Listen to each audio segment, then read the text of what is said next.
I heard the words in your eyes, echo of what you see.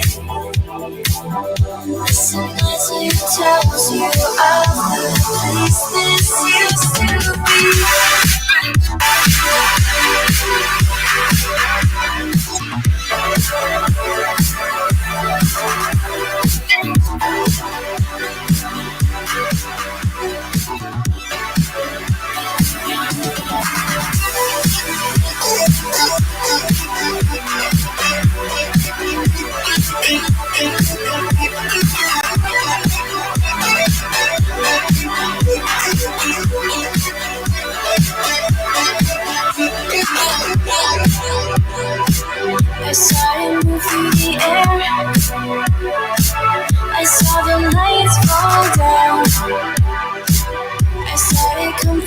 care if I could just know where.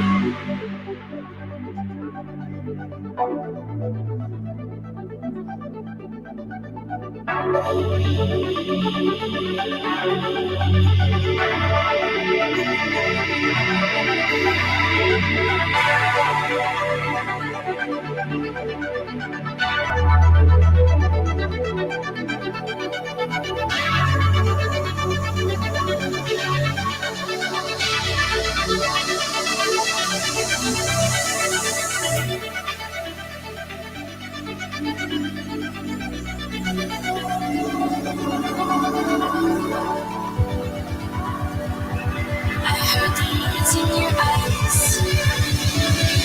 Let go of what you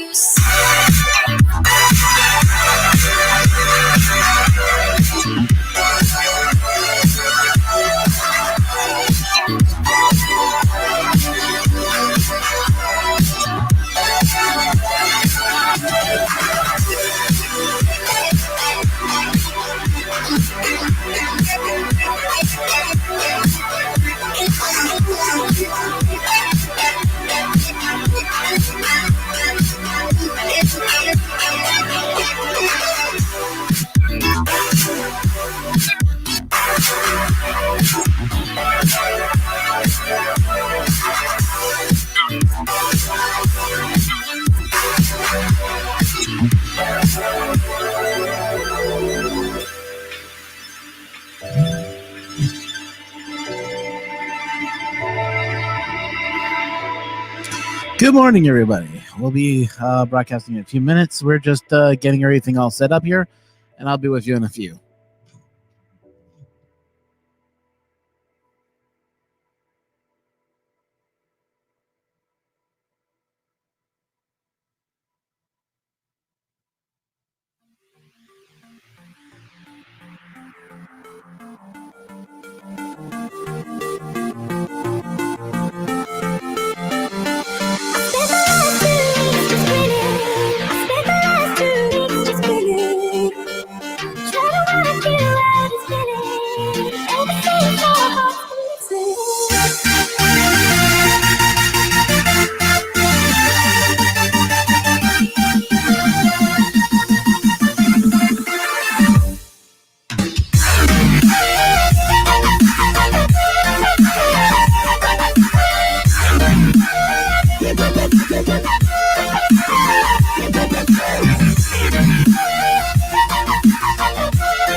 Hi, everybody. How you doing this morning?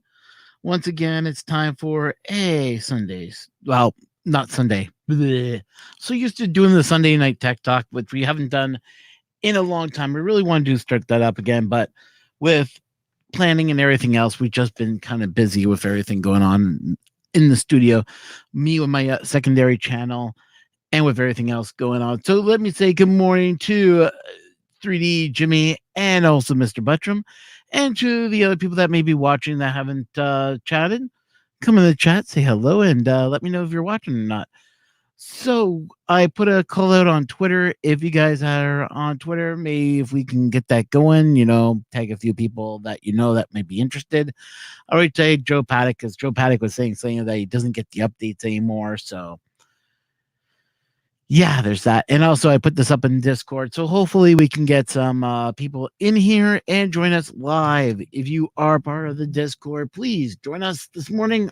If not, our Discord link is. I'll say he's looking through his list. That one right there. Once you're part of Discord, I will make sure that I can add you to the list, and you'll be able to come in and join us on this this great Wednesday idea that I had. Already been a year since things have happened, and I'm starting to hear tweets going through my thing. So let me go check that out for a second. Give me a moment here.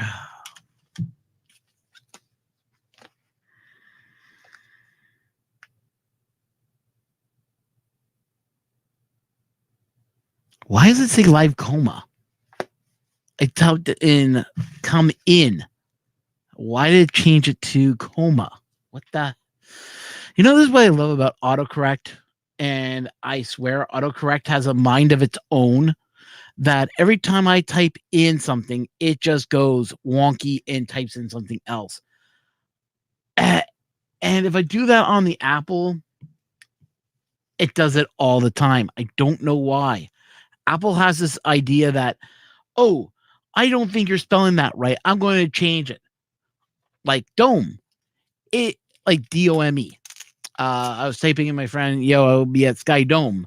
Instead, it said, I am going to be at Domo. DOMO. Like, what's with that? Why does it keep on changing spelling? Even if you're a little word off, it changes it to, or you don't think it spelled it right. It likes to change words. Like when I was typing in a Japanese name, when I was typing in Creality, it changed it to something else. I was like, Mwah! So let me say good morning to all you out there. Rover, thanks for coming in. Same with Derek at the Lodge. If you're not already subscribed to Derek, please subscribe to him. He is trying to hit 1K. I think he can do it. I know we can make it happen. So let's make it happen this morning.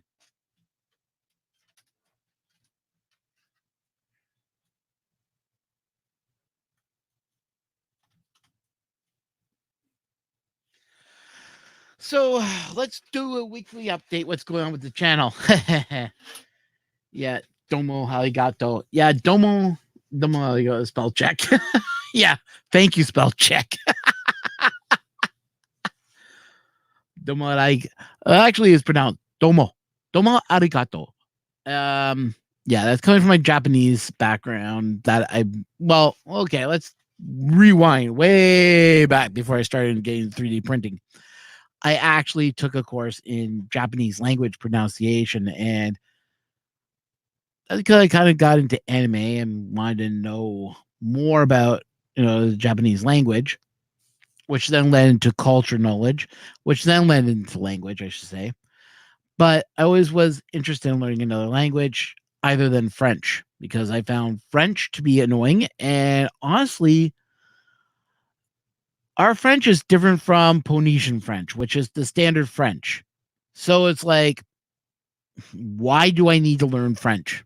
I kind of regret not learning French, but at the same point, it was annoying. But anyways, because no one else speaks that version of French except for in Canada. Go figure. So I learned So I decided, I want to learn another language. So I took Japanese as one of them.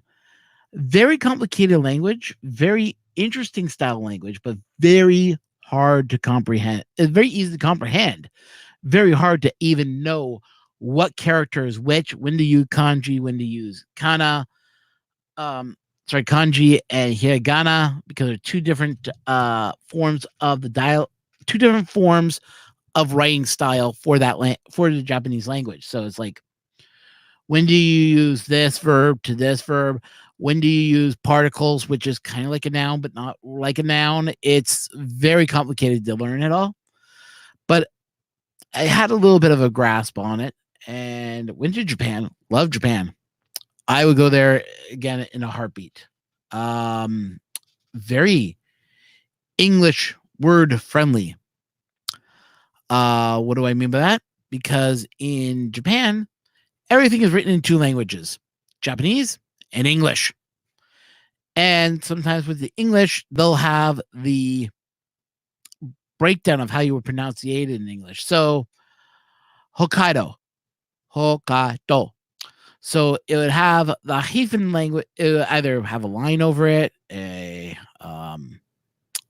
arrow above it, so you know how to pronounce it and how the phonetics work. So that was kind of nice that in Japan you can see that type of stuff. So yeah, one of those things. So Mr. D, thanks for coming in. I always appreciate when you jump in also.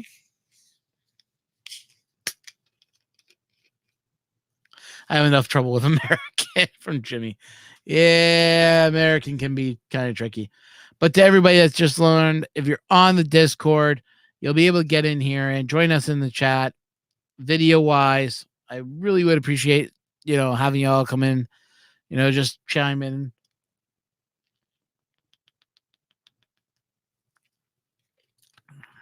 Verse Hobbies, thanks for coming in, man. Word up. Actually, I don't think I sent you a link, did I? No, I haven't. So let me fix that for you.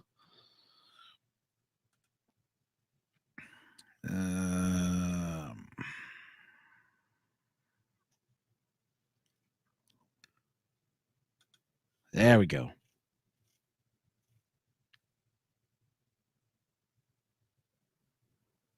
I'm testing something today, so I'll get him associated here.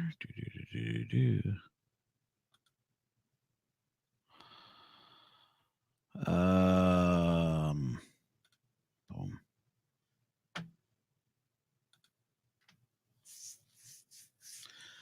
There you go. Right. If you want to look at your Discord under our channel, you'll see I've sent you the information to get into the group. So if you want to come on, just look inside. You'll see which one I'm talking about, and you can join us. Hey, Robbie Mac. Remember, chat's always open. You can come on in too. So, having more people in. Apparently, Colin was around. He was chatting with me, and I sent him a link. Never replied back. He went online and then was offline around 9 o'clock. He popped on and then popped off. It's like, yeah. Yeah, and StreamYard. Yeah, I'm using StreamYards, which is a program for streaming, but you'll see it in the Discord, a link for it.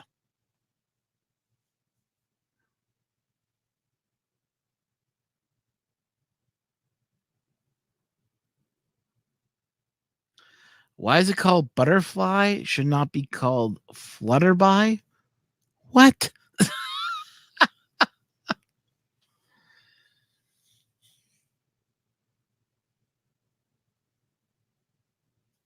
Okay, hang on a second here. Here's something interesting. Let's show this on the chat.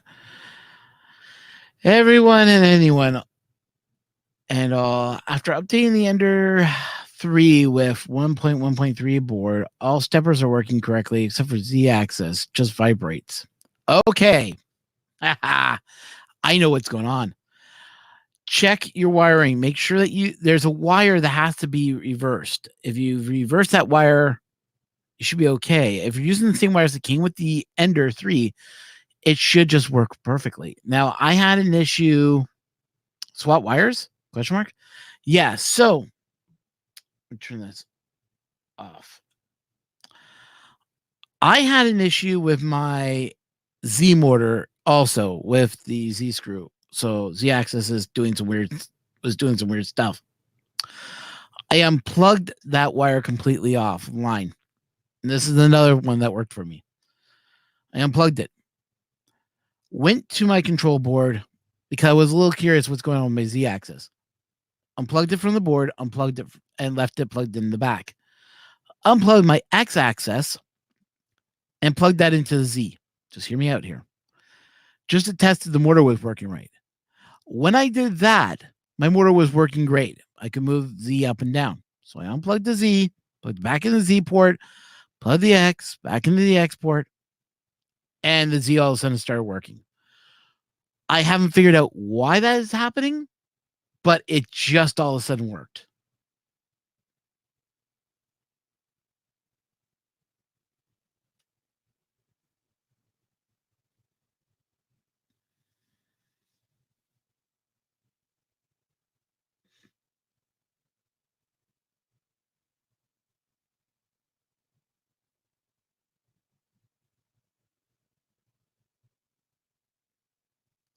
Yeah, it's very jacked up. I agree with you.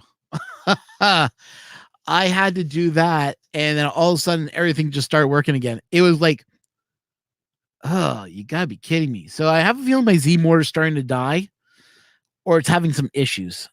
I'm putting it more on that there's an issue with the Z motor, and I may have to replace my whole Z motor access. Now, did it work again when you plugged back in that Z motor back into the Z port?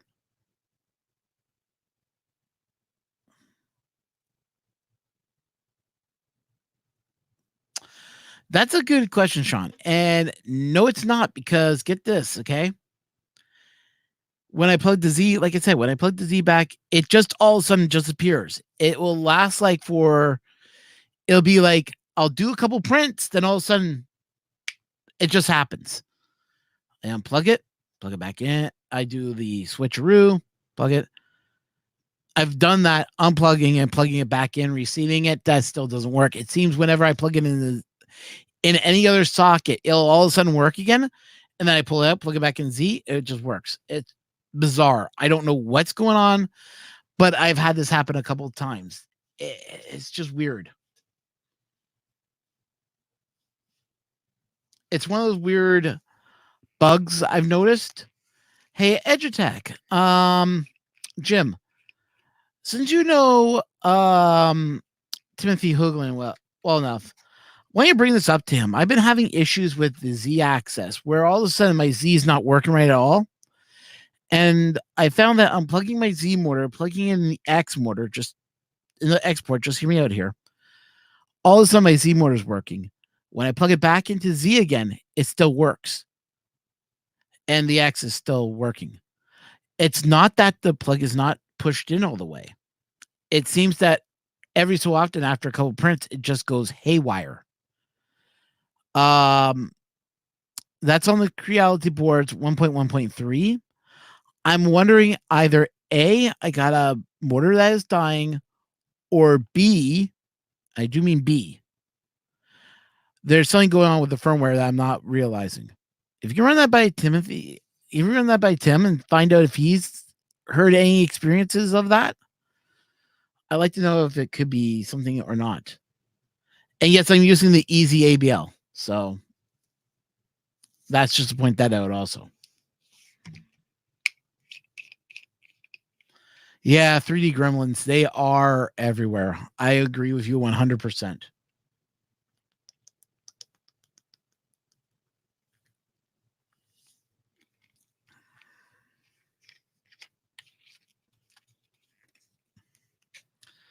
Straight out of the box. That's weird. I mean, that's Robbie Mack. But yeah, that is so true. There it is. But I do agree with you. 3D gremlins, they're everywhere.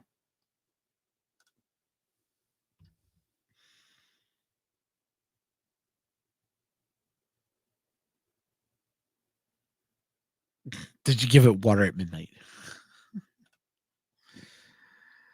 Uh,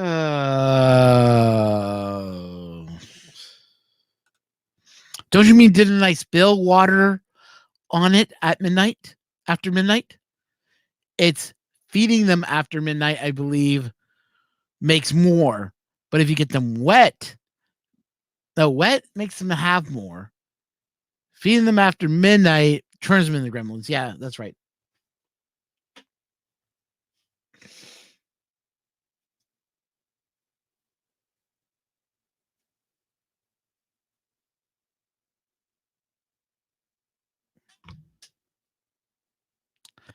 Yeah, that could be true too. But the fact that happened to me too, you got to start asking questions. Well, could it be the board that's bad? Could it be a bad mortar? Or could it be just a firmware issue that no one's run into yet because no one's ran into it ran into that problem yet?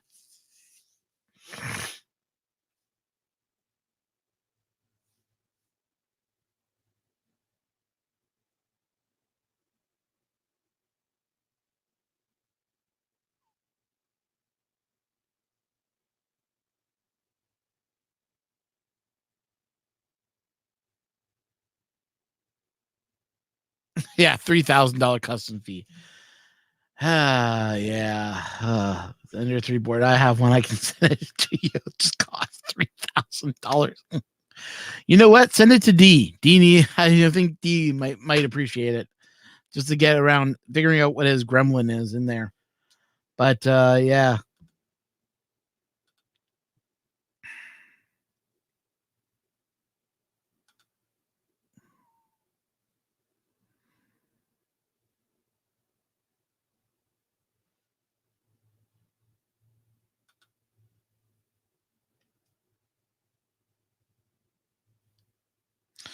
And that's what I'm thinking of moving over to is going to be the I'm thinking of moving over to either the 1.1.4 and the 1.1.5 boards. I'm thinking of probably going to with the 1.15. But there's also the flip side. That's still an 8-bit board. If I want to go 32-bit, that might be better. Or do I go with TH3D's board?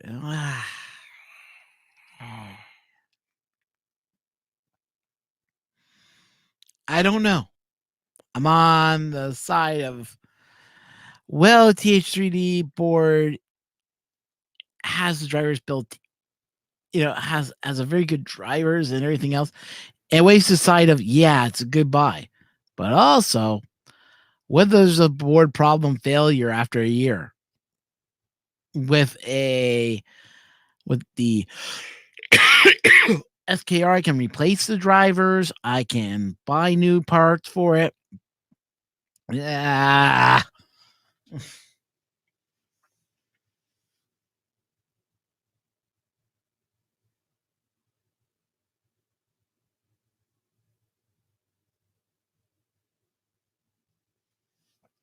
Yeah.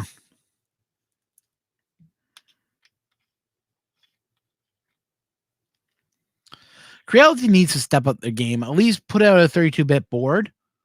That would be phenomenally higher. I don't want to see them copy TH3D because I think TH3D's done a great job at what he's done with the board, with his board, making it 32-bit, and you select the parts that you need to turn on and off. For a person that's not, in a situation that can program, like myself, if I go look at it, I get confused like no tomorrow when it comes to programming the boards, and I find it easier just using TH3Ds. Programming language, yeah, it's a lot more headache. Yes, it's not a full version of Marlin, blah, blah, blah, blah, but I don't mind using it. Oh, we got Vert on here.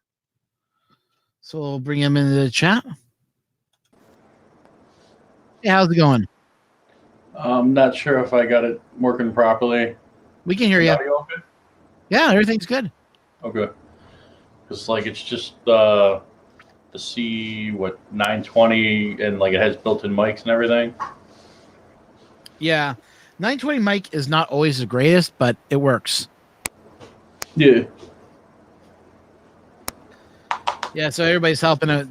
Now I know that you've been very good in the Marlin programming and doing Marlin and moving into Marlin 2.0. What's your thoughts on what's happening here? Any idea that you can think of?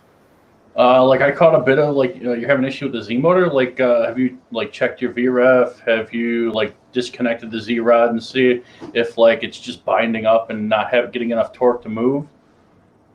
I've looked into all that. And oh, hang on, we got one other person that's joined us, Colin. Hello, Colin. Hey. How's it going? How's it going? So yeah, I got Vert on here. He is a expert basically in Marlin, and we're trying to figure out what's going on with D's board because I know D's not running. He'll be running the 1.1.9, correct? Vert, we believe. What? For Marlin, 1.9 was the last version that they wrote in for the Marlin firmware that would be used on the 8-bit board, correct? No, 2.0 works on 8-bit. 2.0 works on 8-bit. Okay, well that's news to me. I did not know that. Yeah, I thought it was only 32-bit either only one. exclusive. That'll only happen at Marlin 3.0 when they're going to drop 8-bit. Oh, okay. Just That's so I good. can catch up here, D, what board are we running this on? Oh, an SKR Mini. No, that's Hack Monkey. He's running it on the 1.1.3 Creality board. Okay. Yeah. What his board is doing is similar to what my board started doing all of a sudden, where the Z is not working. I found that when I unplugged my Z, plugged it in with X, ran the Z motor to see if the Z was going up and down. It was working great. Unplugged it, plugged it back in my board, plugged the X back in. All of a sudden, the Z was working again. When you say it's not working, are you talking about it not going down or not going up or both? And that's what I think he's having the problem with. His Z motor is not responding At yet. all? At all. Okay, because I was going to say not going down probably means that you need to home the thing, but when you're running the Z, does it make a weird sound, like almost like it's grinding, but not quite grinding? D. Just vibrates. Okay, yes, that's what and it's making like a type sound, correct? Like a really annoying, like it doesn't sound right at all.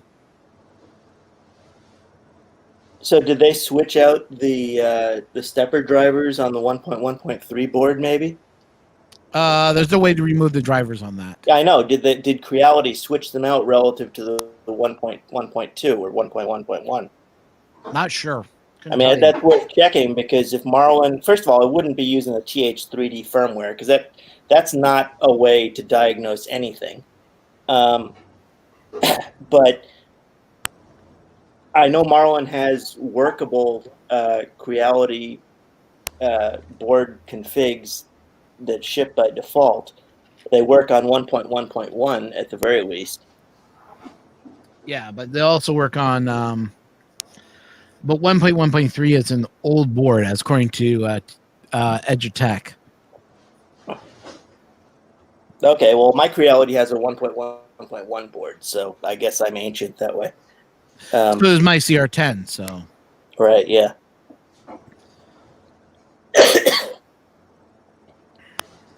Any thoughts, Vert, that you can think of? That Well, it's tough to diagnose something if all you're running is the TH3D firmware, because that's the most generic firmware you can do. You really need to configure it up from the Marlin distribution.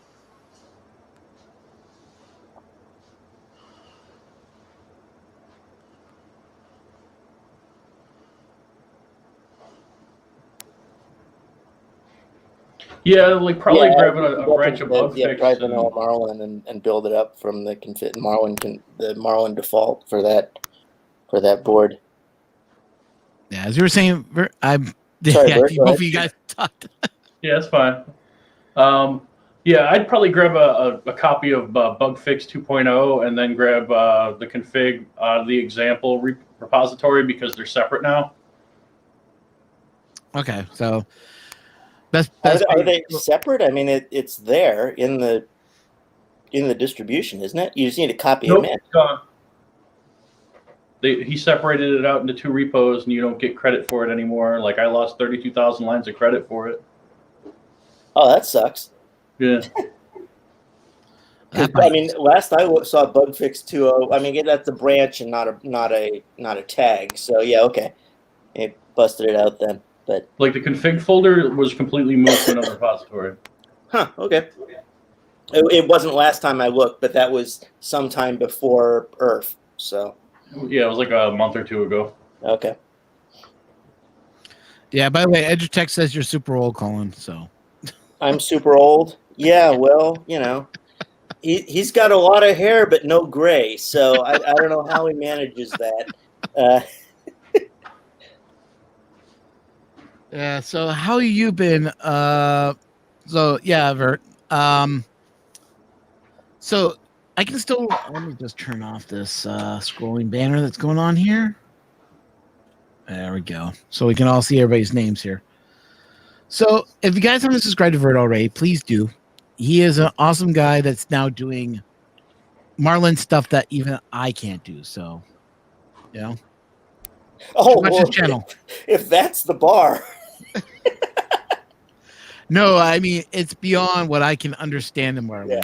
Yeah. Marlin is a just amazing open source community and programming guides is like, whoa, over my That's head. the beauty of open source projects. They have to be managed to such a high level in terms of software development workflow and modularization that the code is by definition of higher quality than anything you're going to get out of a corporate environment.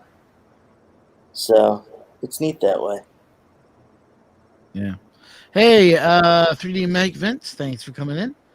Yeah, so what I've been working on has not been 3D printing, but I'm actually going to be asking a few people that are out there on 3D design to help me build a new case for my Raspberry Pi. I'm running one of these boards. And that on is top of what? the Raspberry Pi. This is a communication board for DRM, D-Star, P25, PitMOS. And these are acronyms that relate to ham radio, because That's correct. okay. Believe it or not, even So it's a transceiver, it's a hotspot. Basically, is what it works out to be. as in packet radio hotspot or what?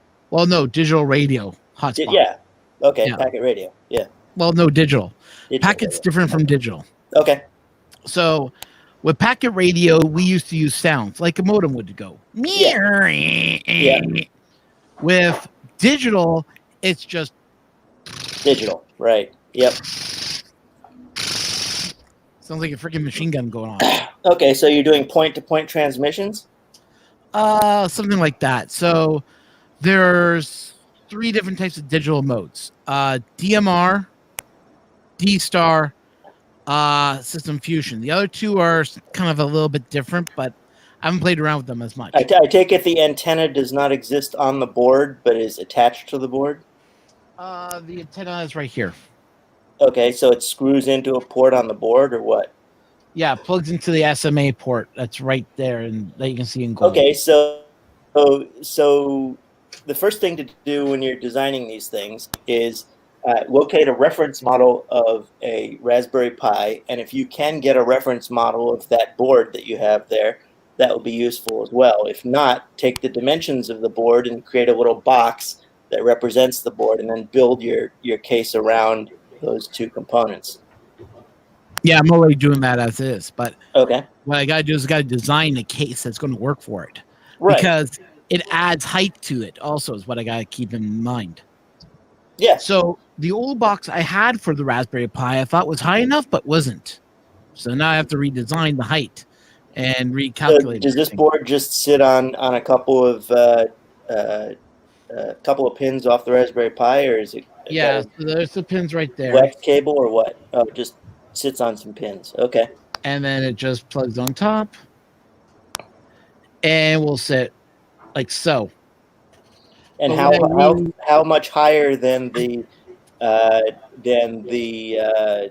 RJ45 port does it sit? Well, here's one that I've actually tried to modify, so it sit on there, but won't close all the way. So I still have some modifications to do. It raises it up a little bit. Yeah, but I'm asking how much higher than the RJ45 ports. It's not RJ45. I guess on that one, it's the USB SMA. ports that are the highest point on the thing. Well, actually, the highest point now is the hat. Yes, I know. How much higher than the USB ports does the hat sit? That I haven't calculated yet. You don't have a caliper? No, I have to take it out of the case to figure out how much higher it's going to sit. Yeah. That's all I have to do next. That's the Right. next stage. But I'm also looking to see if anybody has any designs already done, or is a ham. I've been talking to ham radio operators, and everyone just buys like a rugged spot, or buys a case that's already made for it, like a Raspberry Well, Pi it's as Zero. you say. I mean, it should be easy enough to adjust an existing case model. Just find one in a native CAD format where you can just extend the top a little bit. Yeah. I mean, that's the lazy way to do it. Yep. And that's do what you I'm need looking to for. do you need to secure the hat in any way other than just having it sit on the pins? Because you're going to screw it on.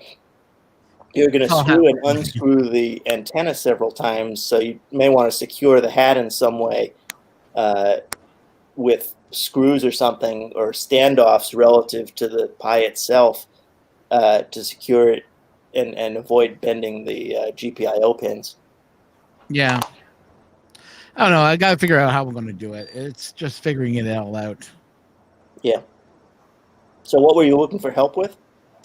So I'm just going to need some help with design, or try to get design done. Well, I think the way to do it is just to start with, like I said, a model of the dimensions of your hat. And I mean, we can easily pull up a model of the dimensions of a Pi board, and then build a case around it. It's not that involved. Probably. I've done it many a time. Yeah. I just got to sit down and get it all done. So, Yeah. what's been new with you, Vert? Anything new that you've been printing out or working on? I haven't really most of the prints I do are just like to verify firmware is working. I haven't merged today's commits into my fork yet, but that's something I'll have to do shortly. Cool. And Colin, what have you been up to lately? Very little. I've been working on a project with a client around in the music industry, so I've been doing very little 3D printing. Although since last week, I've managed to print one clip.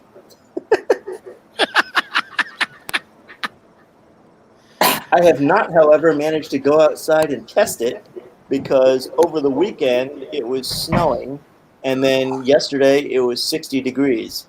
That's the last thing I That's the printed. kind of weather we have here. What is that you got holding Just up? a bed Vert? level test.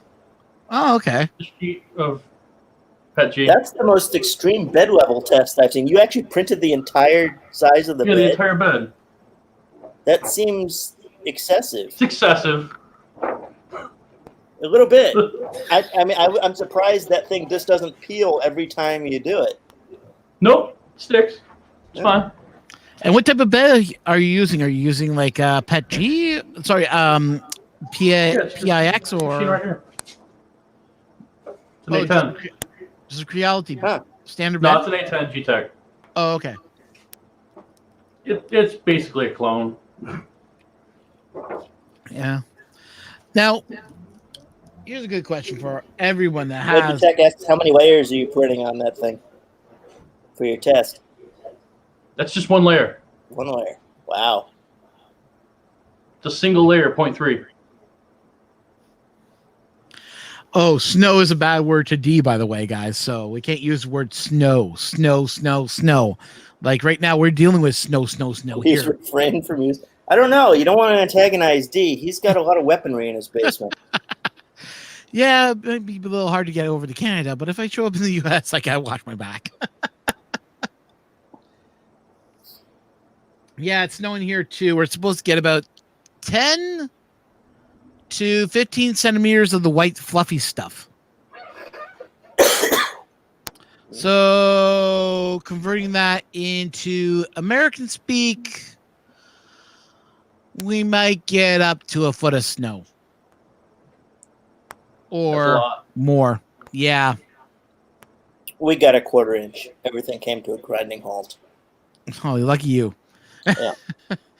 Yeah, so I'll be starting up the snowblower and getting that all cleared out once it's all said and done.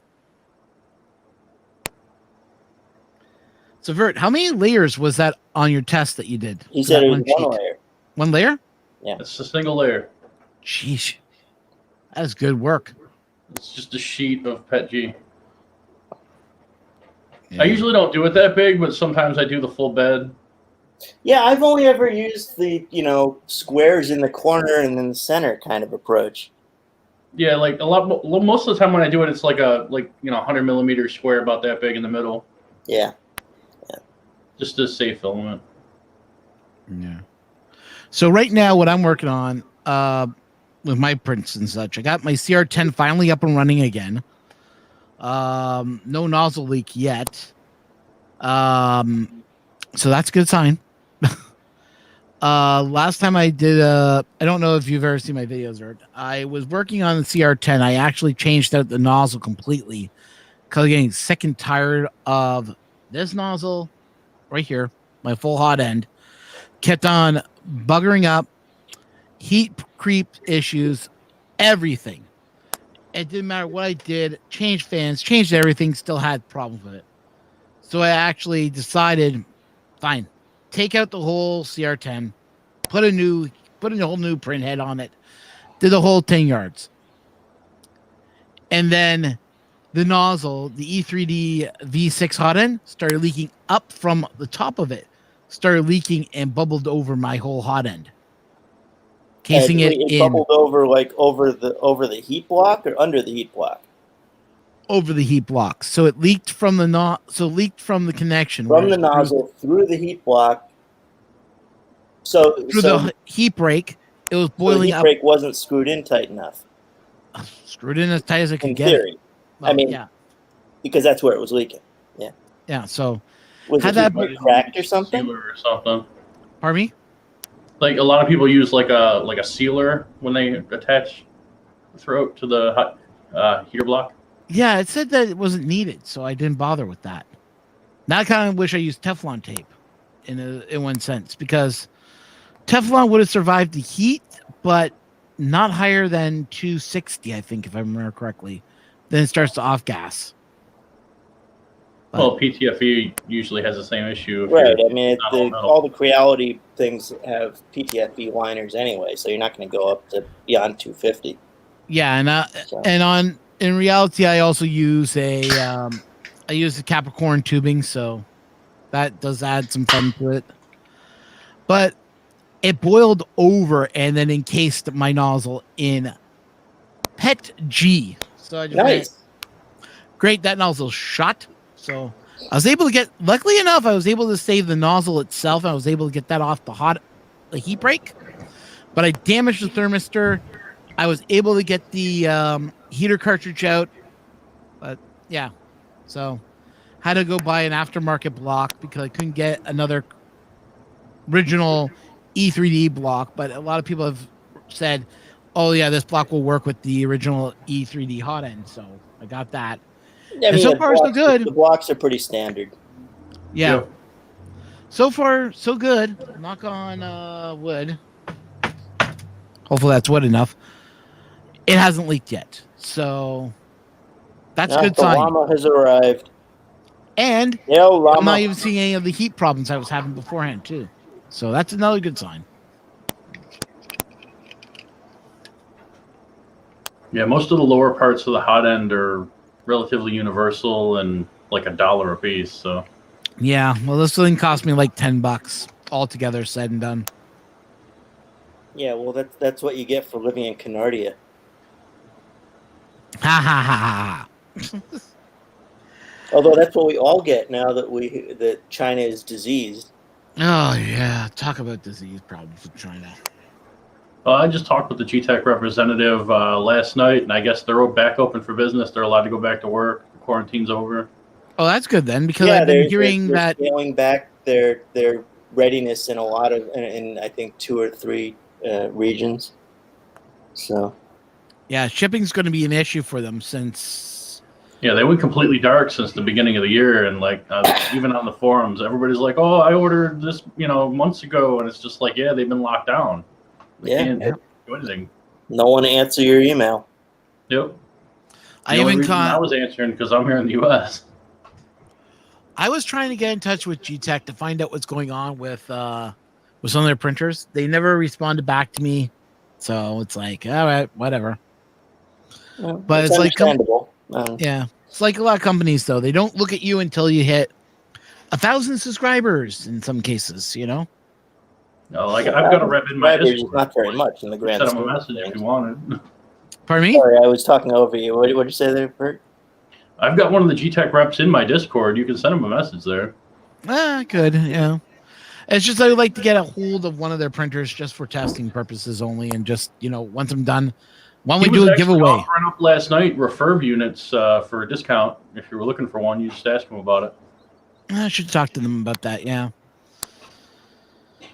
But yeah, hang on a second here. I'm just catching up on chat here.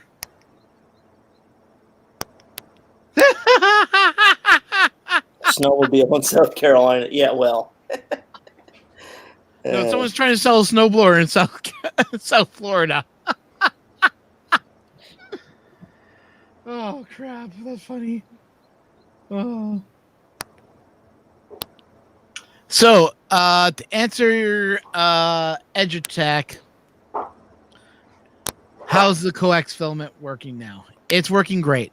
I have had one successful print already. I got to take apart the CR10 to make sure there is no leaking around the nozzle, or I can see any leaks. And because I had a couple of grinds that happened. Oh, look who's coming to the chat. Robbie Mack. Hey, Robbie. How you guys doing? Not too bad, Robbie. So Robbie Mack has now become our official. If we want to learn how to do any type of resin printing, he's the guy to go to. Yeah, no. No. No, you don't think of that? CTK. Go CTK. Go check out the Anycubic Facebook group. Yeah. That's where I learned all my stuff. So Yeah, And but all you're these the American guys were version of printing with TK. resin. They are toxic men, Yeah. men. yeah, it's horrible. It's going to give you a whole new coronavirus.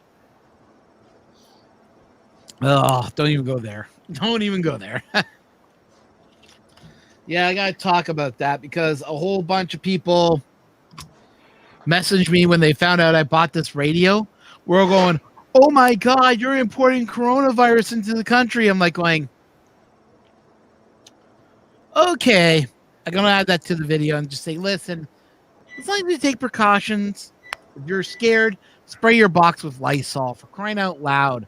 That's what not they're pretty doing. funny. Well, the news doesn't say like it wouldn't survive the shipping process because it's outside the human body for too long. Like, I don't know. They've said I hope so, because the bubble wrap has a lot of Chinese air in it. Yeah, well, they were saying that they said that the coronavirus can live on a door handle for up to 2 to 3 weeks. They're starting to find out. So they're just telling don't buy any people- door handles. No, they're telling people to use hand sanitizer whenever they can. If you've been infected, to disinfect your house with alcohol wipes and everything else. Like even Lysol wipes. That's what I use. I wipe everything down with Lysol wipes that I receive, even this type of device, because it is waterproof. So I just wipe down, the areas where there's no connections or metal parts, and just wiped it down. Isn't frequent washing of hands like the first step? And It is the first step. Yes. Every outbreak or every normal course of daily life. But yeah, yeah, as far as I understand it, it's just a highly communicable flu with about the same mortality rate as a flu. So Yeah. Hey, Ron. Thanks for coming in the chat. I haven't seen you in a long time. Hopefully, you're doing well. then again, I am not a doctor, so do not take my advice. Yes, exactly. take, We are take not Colin's doctors, advice. but you know, Colin has the best advice. yeah. Just stay inside and never go outside. Yeah, that works too. Also, There you go. but it's just like I'm hearing all these stories about the coronavirus, and YouTube is now blasting coronavirus warnings on videos that talk about it or have COVID-19 information. Apparently, people who have monetized channels are freaking out because they can't say coronavirus. Really? Yeah, Apparently, they get demonetized instantly. that is true. How does that work?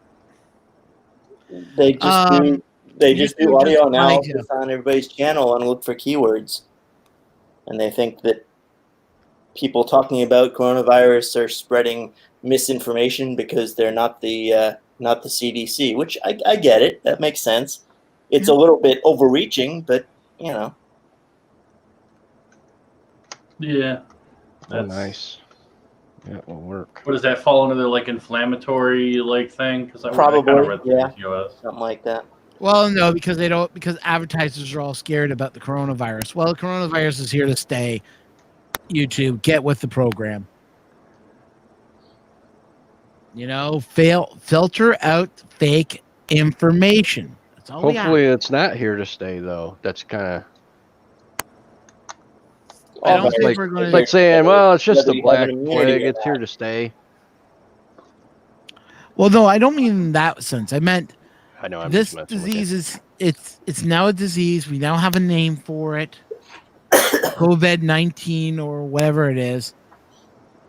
Get over it, YouTube. Crap. This is here. Let's talk about it. And I understand about the fake news information, Oh, that's the new one. but yeah, enough is enough of blocking us. And Robbie Max mumbling to himself. What?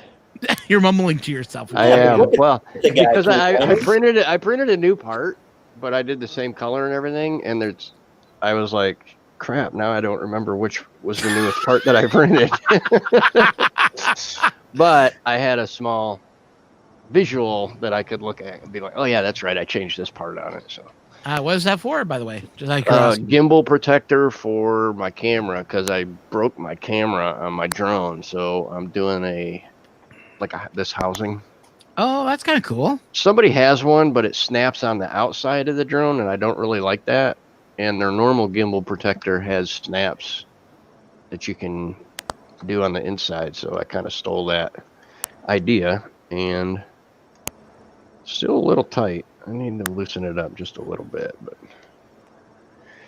but this is nice and strong because this is Soraya Tech Blue right here, so that should put up to lots of abuse. Yeah. And it's amazing what we're doing now with 3D printing, building parts that we break. Yeah. I did get another part printed, a couple parts printed actually. So I had my fire elemental before. Yep. That you guys saw, and now I got wind, which is a pain in the ass to print or paint. So I just kind of gave up on it after a while. It's still translucent, but you can't really. You know, you should talk to Terry about It's it. really wind. good. I mean, how do you do wind? But the water, I'm kind of happy with. That's the one that I'm gonna try to get some decent photos of these guys later. Nice. And of course, that's translucent also, and it's really cool. Well, my camera sucks, but it's nice and green up top and at the bottom. Then his hands get all transparent. I sprayed that with gloss, and then I put a matte white for all the sea foam on the edges. I don't know. It looks pretty cool. I got Now, one have you left. experimented with doing painting with what's it called? Alcohol painting, I believe is what it's called. Yeah, it's just the resin. Yeah, I mean that's how I did the The fire guy, I did a lot of the yellow and the orange. But the problem is with it is after a while, it doesn't want to dry anymore once you get a bunch of coats on there, or it takes forever to dry. Okay, because I know that Terry's been doing a lot of that, and some of his prints are just gorgeous. Yeah. Yep.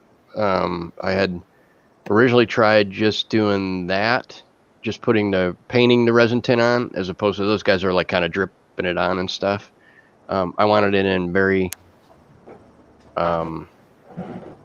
particular spots, because like fire is always white at the base, and then it gets yellow, orange, and then eventually turns very dark red out at the tips of the flame. So I was trying to do that, was paint it, keep some areas white and paint other areas orange. That worked okay.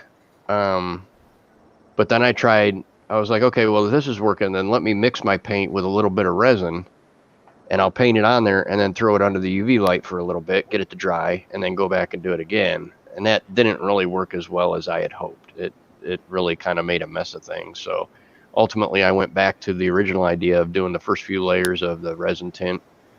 And then, because I got a neon yellow, it's like a day glow yellow that I put on there. That makes it really freaking bright. So yeah, actually, if you put this under black light, it'll start glowing on you.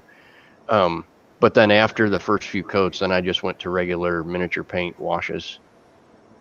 That's kind of cool. Still keeps the translucency on it. Yeah. So yeah, I also started playing with some painting. So far, not good at all. So don't take my advice for painting. It doesn't matter, dude. The best part about it is you can always turn around and if you screw up, you can put more layers of paint on and fix it. That's true. But that's the way I look at it. I gotta buy some more brushes though. I gotta buy like a fine tip brush so I can do some extra stuff. But I've been having some fun just trying to do some stuff, you know. Yeah. Oh, later, Llama. My eyes are getting bad. Hey, Tom Llama. Yeah, he was in here and now he's jumping off. He's in where? He's in the chat. Oh, I didn't see you didn't have chat I open. didn't see his. I'm up. Yeah, no, I have it open. I thought for a second you were saying he was in the green room. No. He's just taking off.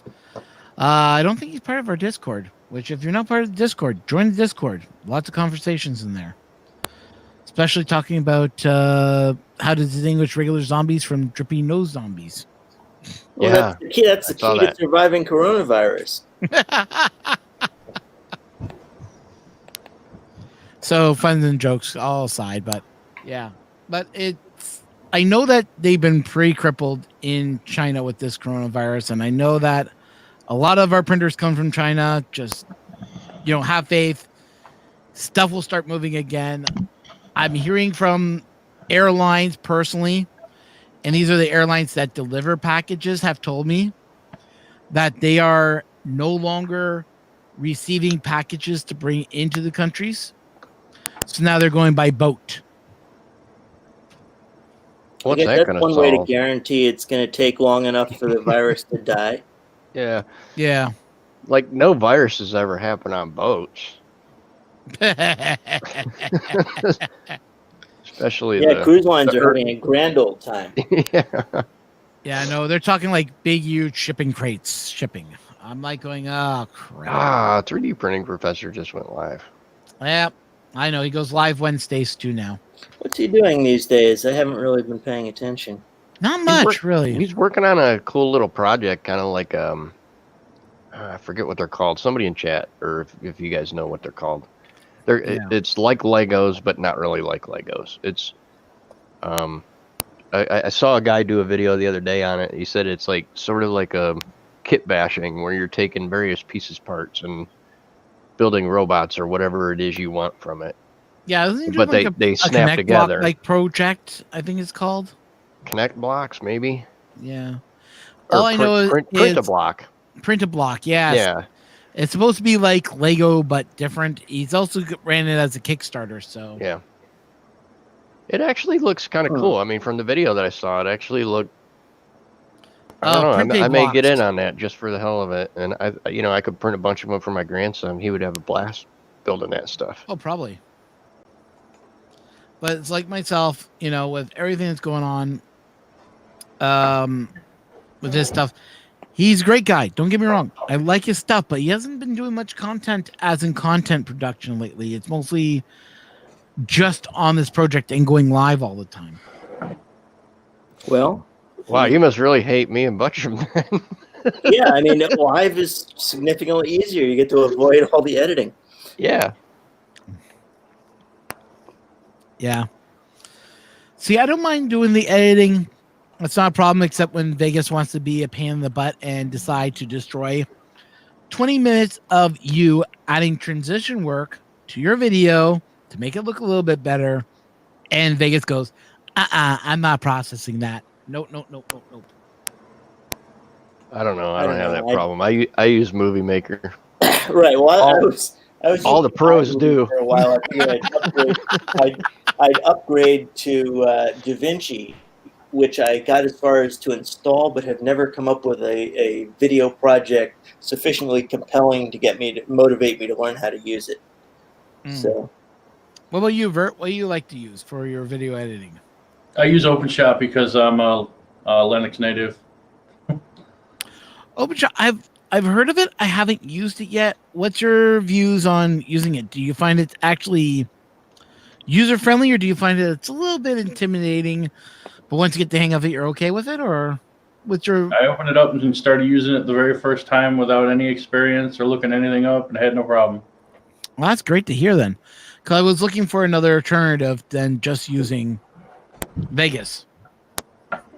Well, it's nice because it's just like built into Linux because I use Ubuntu Studio, so I've got like OBS built in and like audio, video, all that editing stuff, just part of my OS.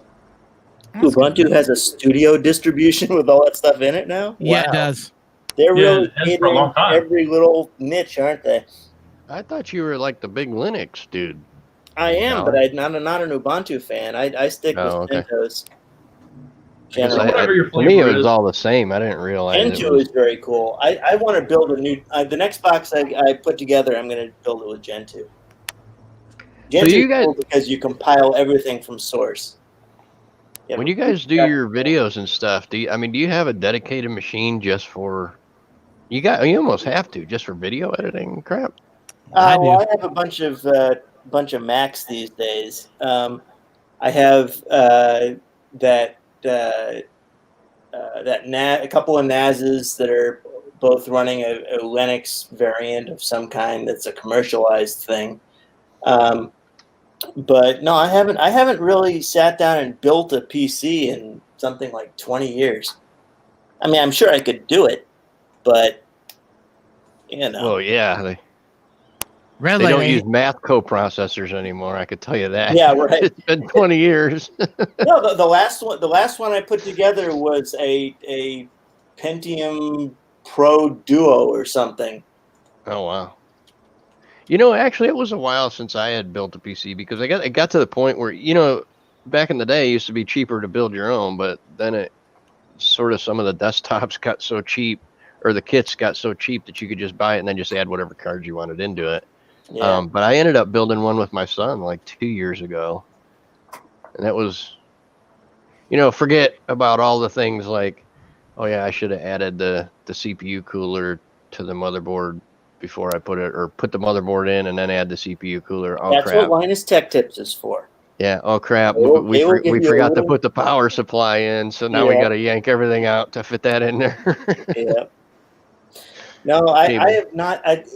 Water cooling kind of freaks me out. Yeah, it does me too. Yeah, I'm not sure I'd want to try building a water cooled machine. I see a lot of people using them. I mean, they're I got a water cooled.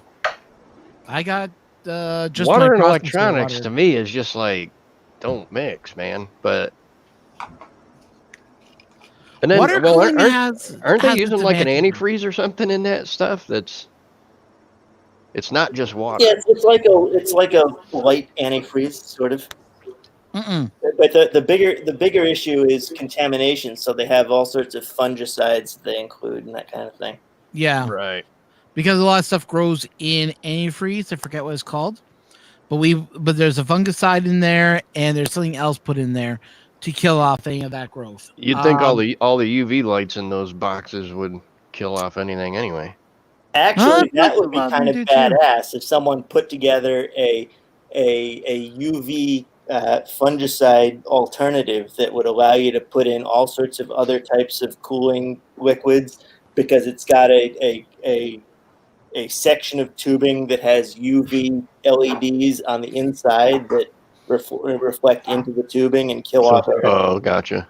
as the liquid passes through that section I of wonder tubing. I wonder if Badass. maybe that's the deal where like the tubings, you got to have a right tubing in order for the Well, UV yeah, to you'd penetrate have it or something. clear tubing, and you'd have to. I mean, but you Yeah. could do it. It would be really cool. Well, because they do it in HVAC, right? That's like the latest greatest is just put UV lights in your return line. So I don't know. Hey, they do UV lights now for your kit for your box, and a lot of guys are putting those into their case builds now. So Yeah, but that's just for visual. Is that yeah, just that's just aesthetics, pretty. right? visual, but it also they use clear tubing.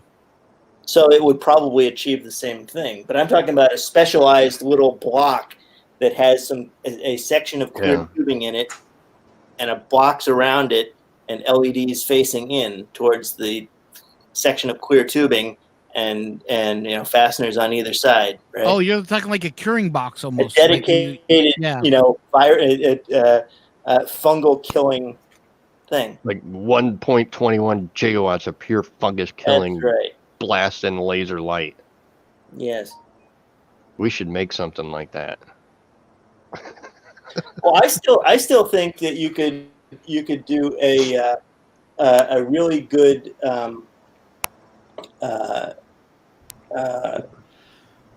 Hang on a second. Vert, welcome to the stream. This is what happens to this what do they call the Wednesdays. what do they call those coolers that are ceramic?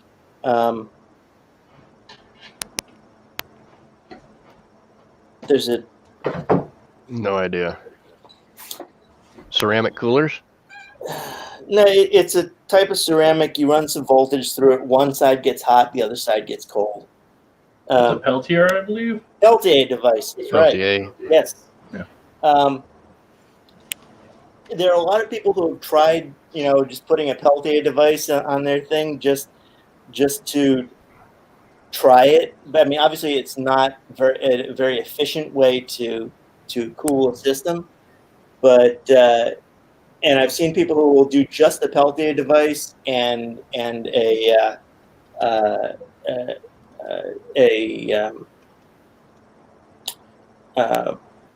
regular cooler with a fan.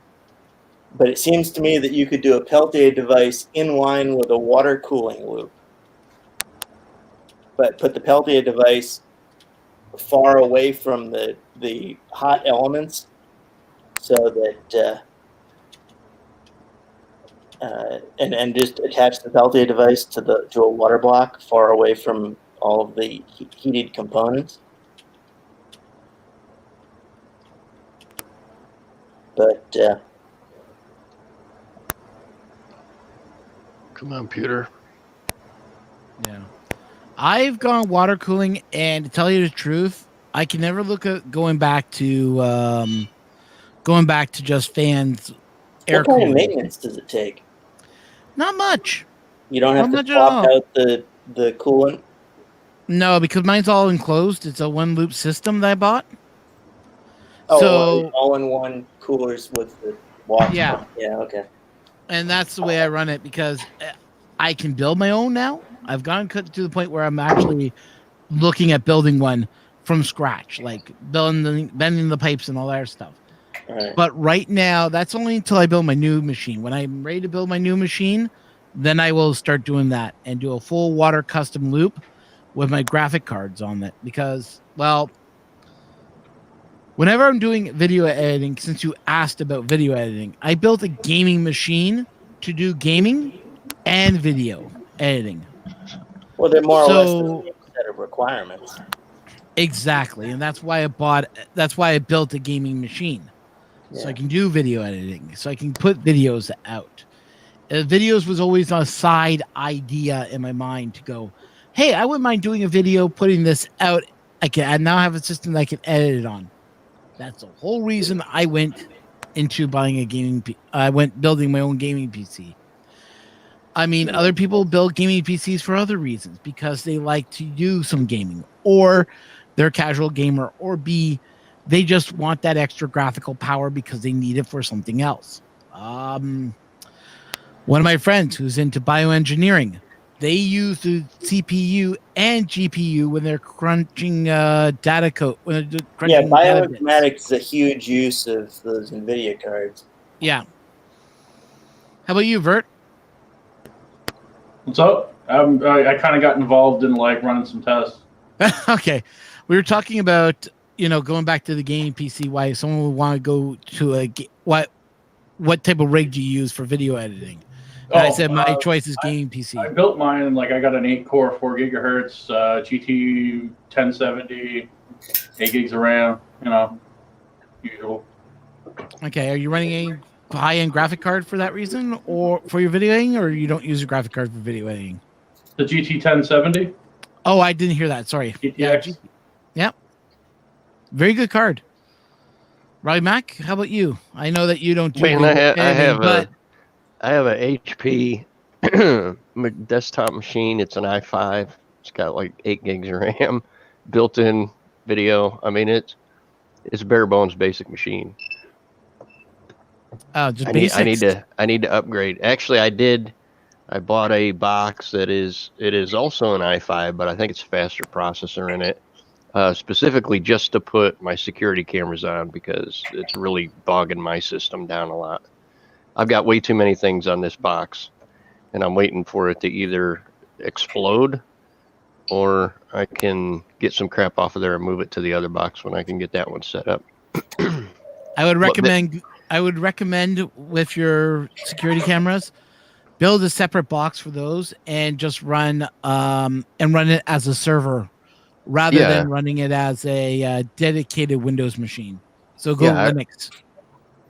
Oh, really? No, I'm using that Blue Iris or whatever John Mack switched me on to, which works really good. Knows about security cameras.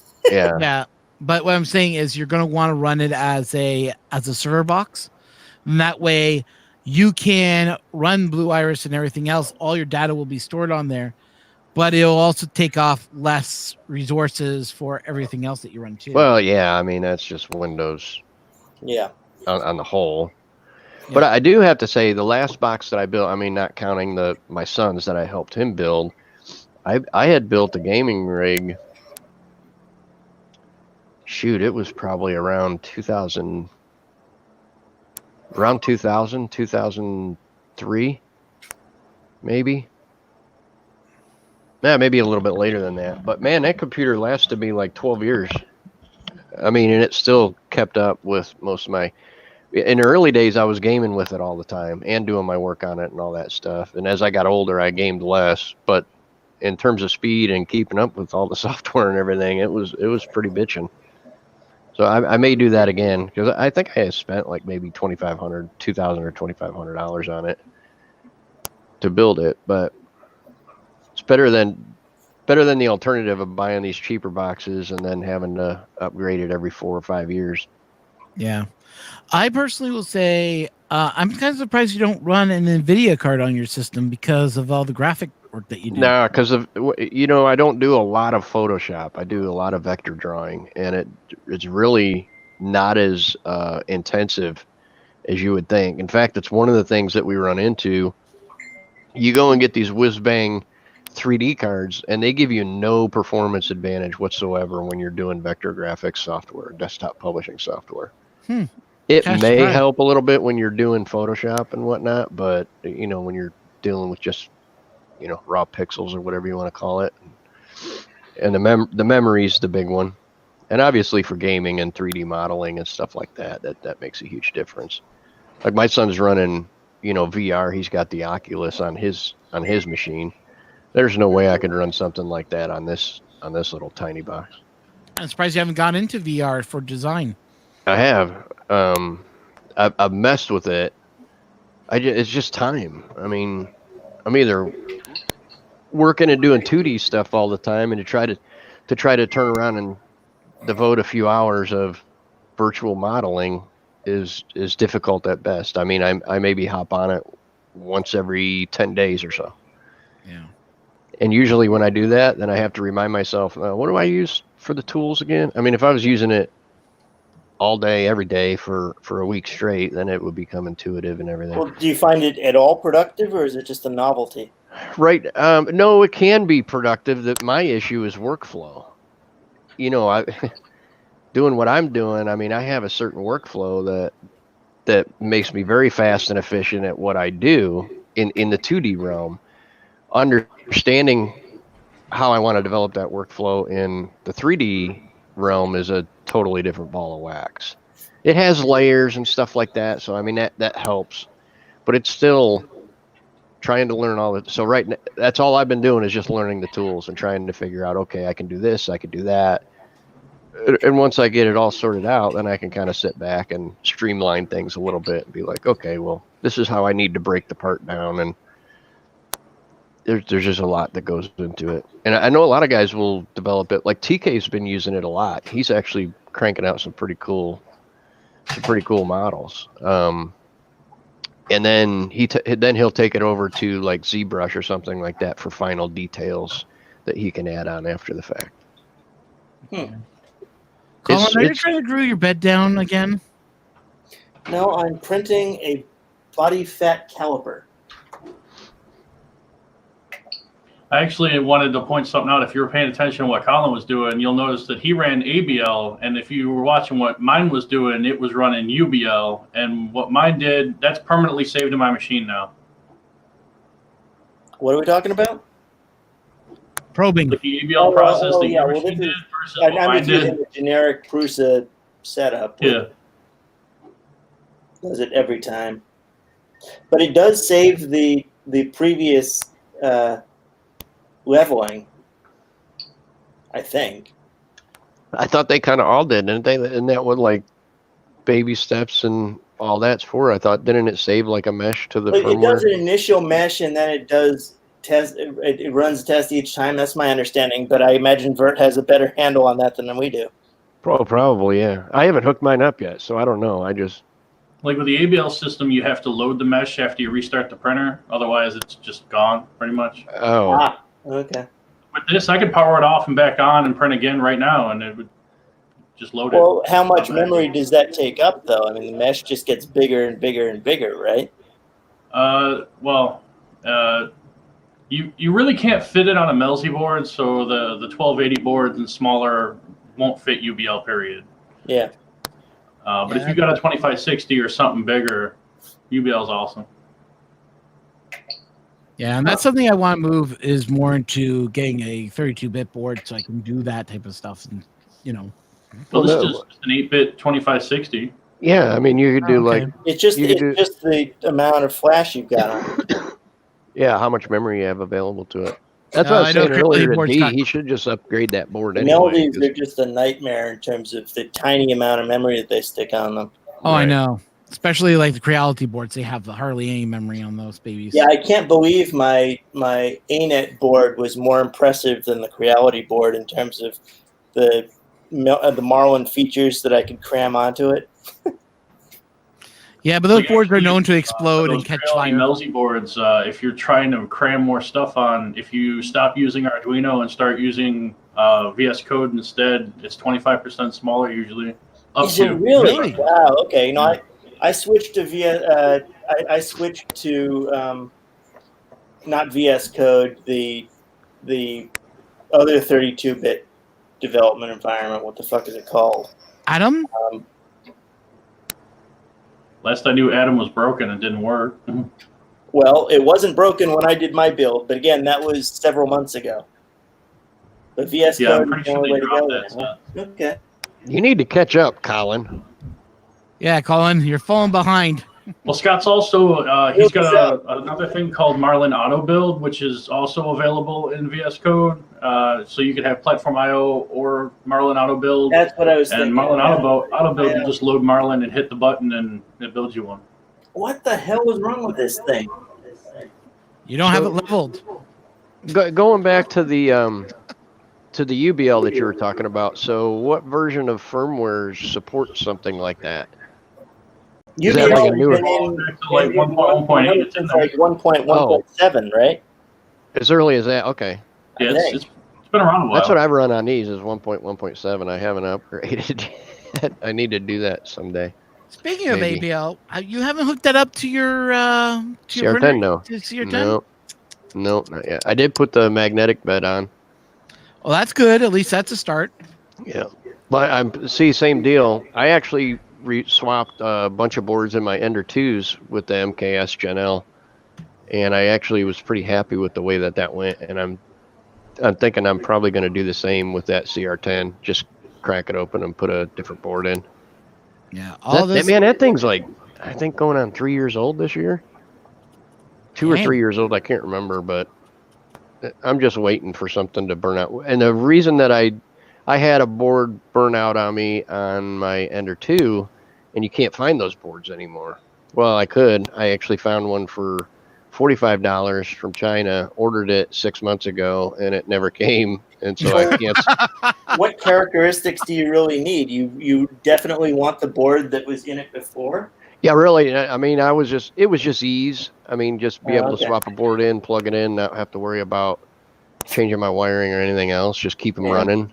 It's like a little mini print farm, basically, or at the time it was. I mean, now they just kind of sit idle. I don't use them as much anymore, but the MKS swap was actually pretty simple, and I printed new cases for them to house everything. So, yeah. Well, I must say one thing. I'm happy about Coex. They sent me this pad. You guys remember this pad of paper they gave me? Yeah. I've been using this more often than I can shake a stick at. The only problem is now I got to go out and buy larger freezer bags because the bags I have right now won't hold the filament in. I can't store the wools in those bags. I got to ask, how many sticks are you shaking on a daily basis? Because I don't shake that many sticks, but apparently you shake a lot. What are you talking about?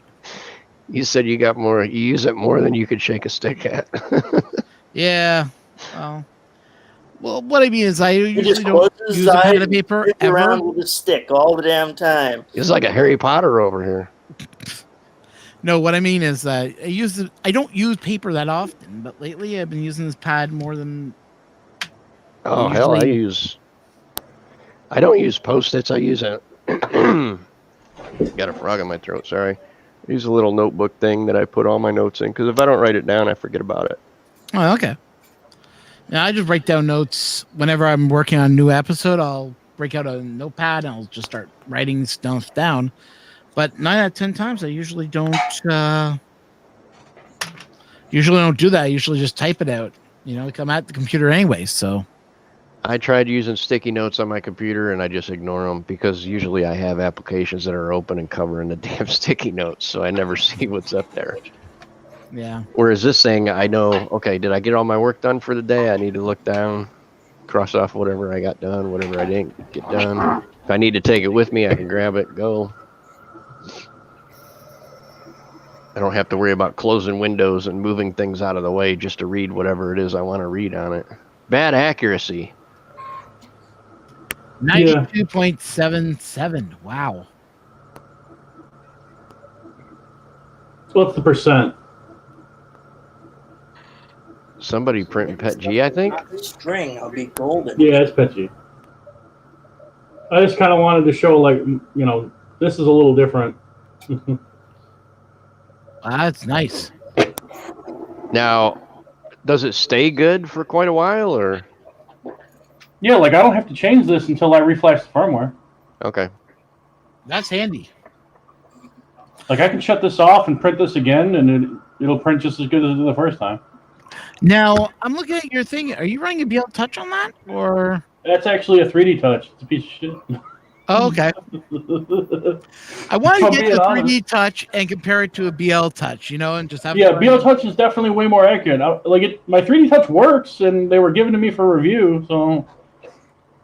I can show you. It gets about 5 micron. It works pretty decent. Well, that's good then. But, if I was going to buy one, I'd still get the real one. Yeah, understandable. I didn't want to put them to the test, if someone's cheap enough to buy it, I had one and I got rid of it. Now I kind of wish I wanted it. Nice. Smooth. Ooh. Shiny. A little stringy, but you know. Well, that's mostly with PetG. I find it can get stringy at times. Let me run. Now, are you just using like what PetG do you prefer mostly? Well, whatever I can get for cheap. Okay. I have not had any luck with PetG, although I do have a roll of coax that I need Recommendation? to try. Give these guys a try. I Expensive like as the hell. Pepsi that but I'm worth using the now. money. I got for like $9 around Christmas time. I only tried IC 3D and didn't have much luck with that at all. Speaking of like, I don't want to just blame the filament because, I mean, I've done that a million times when I started in 3D printing with PLA, and it was really all user error, basically. well, let's just put it this way. I've tried printing with these guys with their filament, and I've had nothing but headaches with it. Yeah, see, I've not been a big fan of their PLA either. I've got some white, and it prints real chalky, kind of under extrudy all the time. And no matter whether I bump up the flow rate, bump up the temperature, I just don't seem to have much luck with it at all. Try doing a temp tower with it and see what you see in the temp tower. I do temp towers for every filament I do. That's the first thing I do is a temp tower. same here. Then I'm not shooting in the dark and guessing what it needs to be. It takes me all of 20, 30 minutes to print a temp tower, and I know exactly what temperature I need to set it at. Yeah. Best guy to talk to about their filament would be probably Funking 3D. He can give you some tips. I see 3D? No, well, Funking 3D. Since he loves their filament so much, he can probably give you some tips. That's what I'm saying. He uses IC 3D filament a lot? Yeah, he does. Okay. But, I know they did like some yellow for him that was Funking yellow or something like that. Like I have this yellow here. I know Jim uses coax a lot, or likes them. I haven't.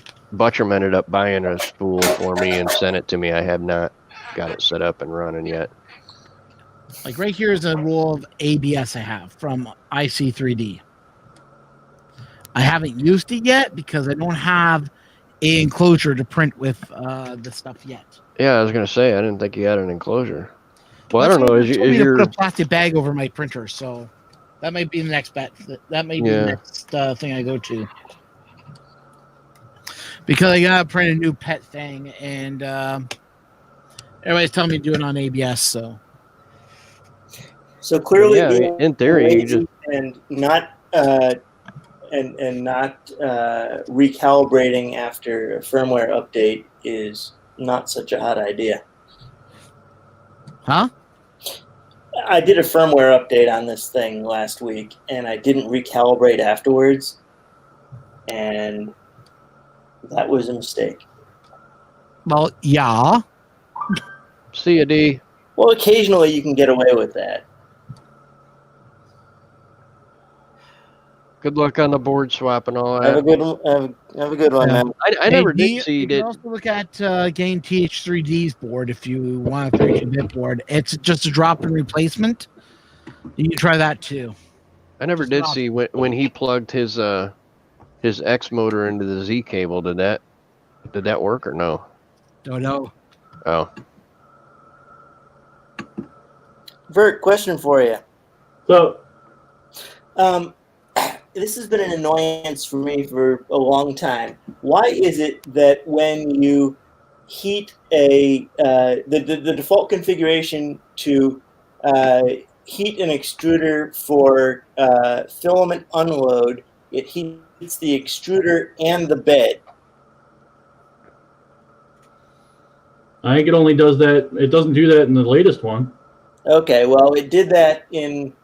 Yeah, okay, so this is something I brought up to, what's his name, at Earth, and he looked at me like I was crazy, so I assumed it wasn't going to make it into the updates. But that's cool. Well, let's try it right now. This is the very latest. I just merged this. Thing, but if you have a recent build on there, it'd be interesting to find out. Yeah, I literally just pulled this down. So, like, what's it? A load or an unload? I would assume that I was talking about was that you should heat only the extruder and not the bed on an unload. But there's certain logic to say you wouldn't want to heat the bed on a load either. But I think the unload would be what to test. Yeah, I just started an unload.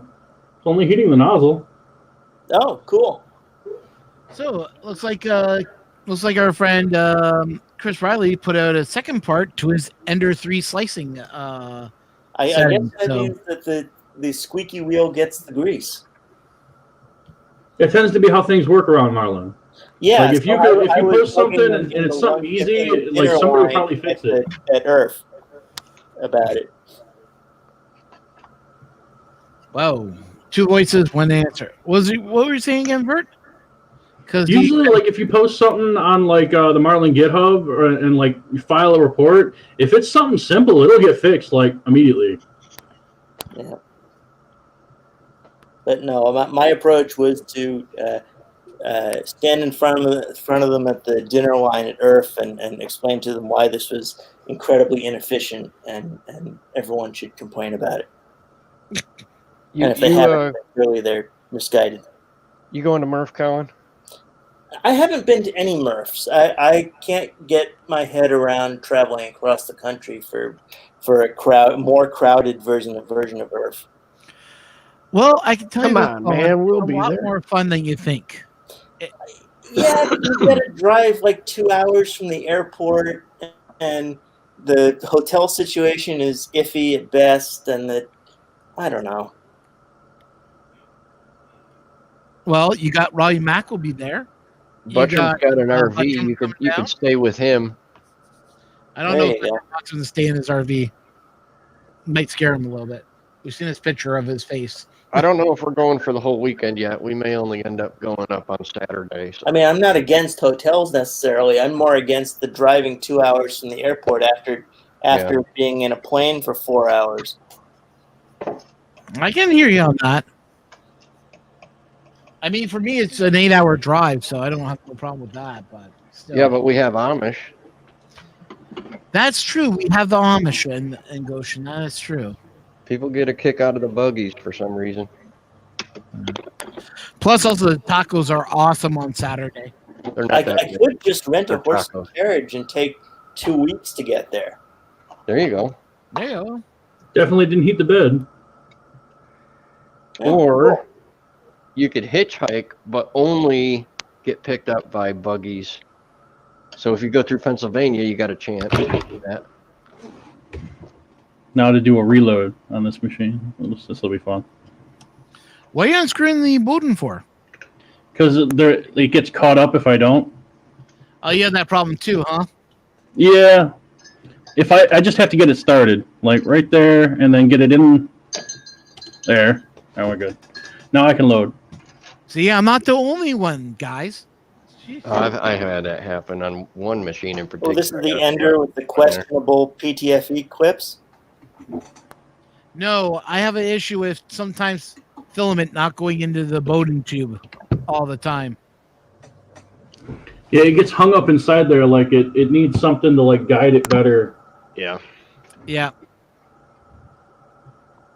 So, everybody says, oh, you're doing it wrong because I can just put this filament through, it'll be okay. No, it happens to everyone. So I that cut it at an angle. I try to straighten it out and everything out, and it still ends up hitting something up in there.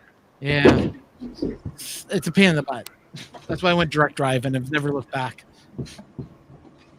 You put direct drive on your CR10? I put direct drive on the Ender 3. On the Ender 3? Yeah. Basically, what I did is I printed out a bracket that takes your extruder and lines it up with your hole with the so you can do a direct drive straight down into your. So it's like a mini Bowden, micro Bowden. Basically, yeah, and it works every time. Really? No was it? problem Just a whatsoever. bracket and a couple fittings or something. You had to cut. Did a bracket. I had to. A PTFE to go between the two.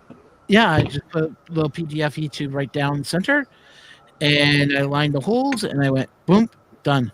Maybe I'll try that. It's a little bit tricky, so be prepared to be fighting with it a little bit. But once you get it lined up and you get it to work right, it works beautifully.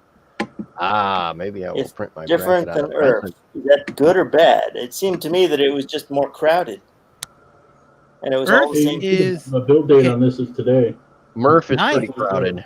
The first year I went, I like it was like Christmas shopping on December 24th, man. I mean, it was horrible.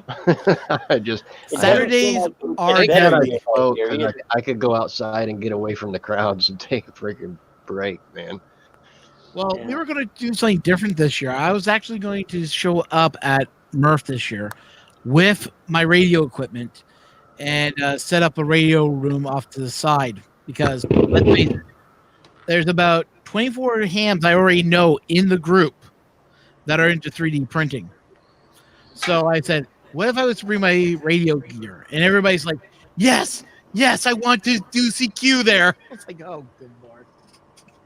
See, Earth to me was different though because even though it's larger and more open, the noise was just way worse than like at Murph. Everything's closed in and Yeah. not as loud. It isn't as echoey. There isn't as much going on. And Well, they're also in a gymnasium, so that does right, cause a lot more headaches. yeah, it's nice having all that space, but then it's also sometimes difficult to know what's going on with all the different conversations and all the noise happening. I had a lot Right. of great conversations with people, though. Yeah. People were concerned about why the CR10 wasn't printing properly. I was like, I don't know. And as soon as I got it back as soon as I brought it back into the hotel room after Earth was done, it was printing like a butte. Yeah, that's what you were saying. We don't know what the heck happened. We don't know why it was just not wanting to print right. But it seemed like every time I came back to the printer, the settings were all messed around with it. Well, I was at that spot. Oh, Colin was across from us, actually, wasn't he? Yeah, it was. Yeah. Yeah. We didn't know Colin back then. So I was gonna say I was like, I don't remember any like cold air vents blowing down on the printer or anything goofy acting. no, but a making lot it of people weird had there. nothing but headaches at Earth that 1 year, that first year. They had printer failures. Some people weren't getting enough power. Someone said, my printer is flashing weirdly, and it wasn't getting enough power. Like things were dying on people's printers, and we don't know why. Just a fluke. I don't know. Well, Walter was printing. Colin, were you printing or did you I not have it printed running yet? on Saturday, but not on Sunday. Sunday, I had a dead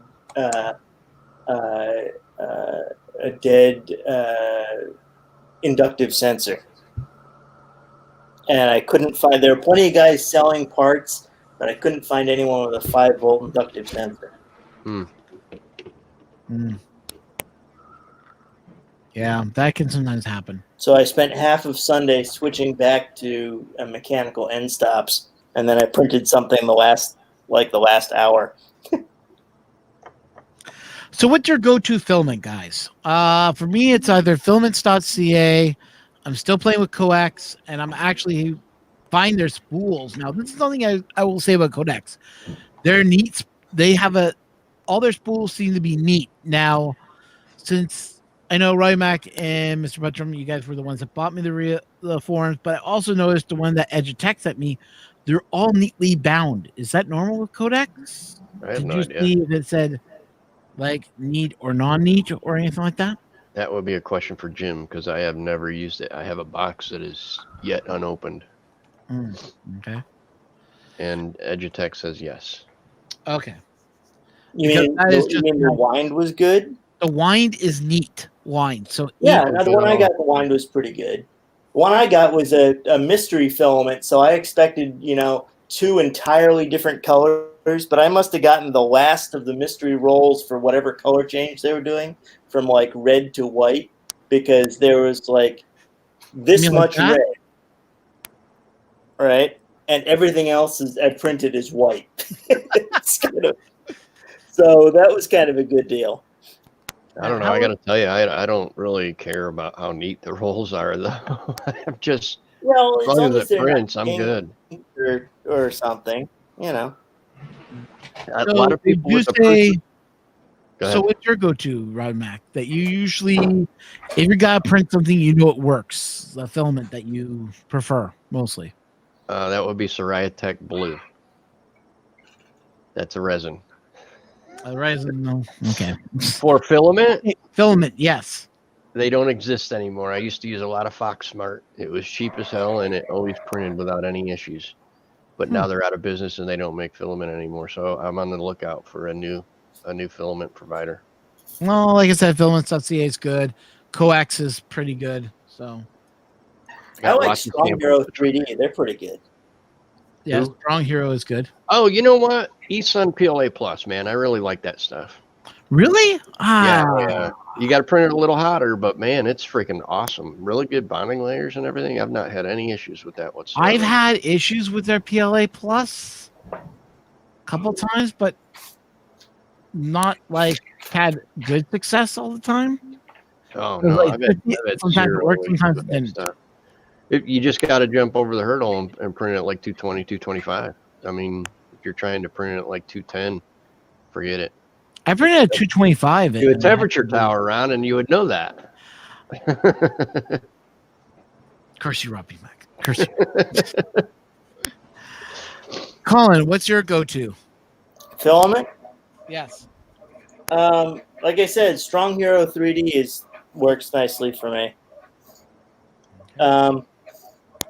What's the other one I've been buying recently? It's the one that Walter likes. Are you printing on a sheet of paper? Solutech? Solutech. It's pretty cheap and pretty decent. Colin, what are you printing on That right now? filament is now completely out of reach. He's trying to. He's Wow. leveling his printer.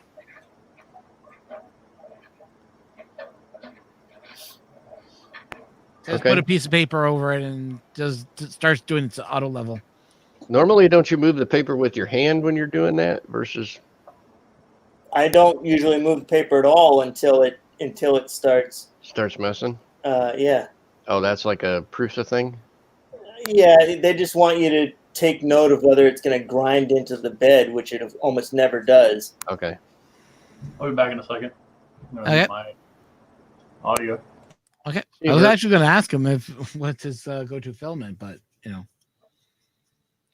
yeah, no, I've gone to a lot of different filaments. If it's Pet G and I want it to look nice, I go with these guys from Fuchsia. Also, 3D Fuel, Pet G print perfectly for me. Like that stuff is just great too. But apparently, everyone's now starting to come out with a Pet G that prints like PLA. So, Well, most Pet G pretty much prints like PLA. It always has, hasn't it? Yeah. no, well, it has a stringing issue. Really? Yeah, Pet G is known to string. Yeah, a little bit, but it's never been a huge push thing. yeah, I mean, I print Pet G pretty damn hot, and it doesn't usually string for me. everything I've seen is basically your PLA profile, except for you drop your parts cooling fan way down and you bump your temperature way up, and boom, Yeah. there you go. I mean, is a pretty good starting point. And True. with exception of the crap ass filament that I use, that seems to kind of work. I don't know. I have to print more with Pet G to verify that myself, but So, Vert, I know that you like to print with any type of filament you get, but is there a filament that you prefer over others, or? Generally, it's more like whatever I can get my hands on.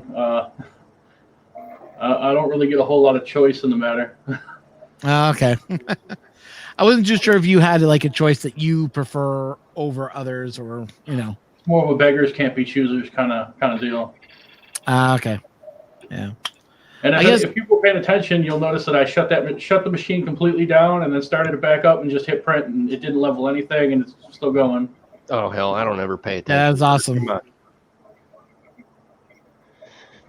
I might have to look at UBL as an idea to put into the printers. Just one UBL is thing, good stuff if you can it's not fit it like on whatever board you've so got, but it does take up a lot 29 of won't space. do anything. Yeah. But yeah, Right, I Bert, I think gotta I talked over look you at. again there. What are you saying, Colin?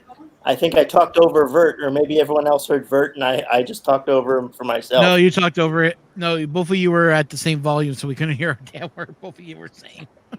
Sorry about that. It's a Ooh. common problem on here. Yeah.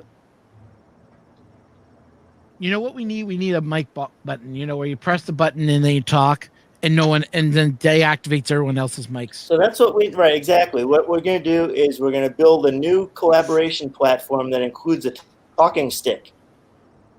We pass the talking stick from participant to participant. Hey, we also need to incorporate a swear jar too. A what? A swear jar. A swear jar. Yes. Where you automatically deposit Bitcoin Yes. if enough people vote that you've sworn. Yeah. There's a swear jar if you hear It swear. recognizes like a Nightbot that recognizes when you cuss in chat and then automatically takes money out of your account, puts it into a swear jar. Well, I've actually blocked a whole bunch. That actually of would be hilarious. Yeah. You can participate in this chat if you attach your bank account to the swear jar. That's a good idea, actually. I like that idea. So that's a bad idea, but yeah. Well, it's a bad idea if you're a commenter. It's a great idea if you're running the business. Hey, how about this? If you feel We'll like you take want to 10% swear, of the swear jar contents. if you want to swear, just go to streamlabs.com, Canadian Maker Project. You can make your donation there to that swear jar, or you can join the Patreon and just then every month you donate a certain amount of swearing. You know, that's how you can do it. Instead of GoFundMe, we can call it Go Me. Yeah.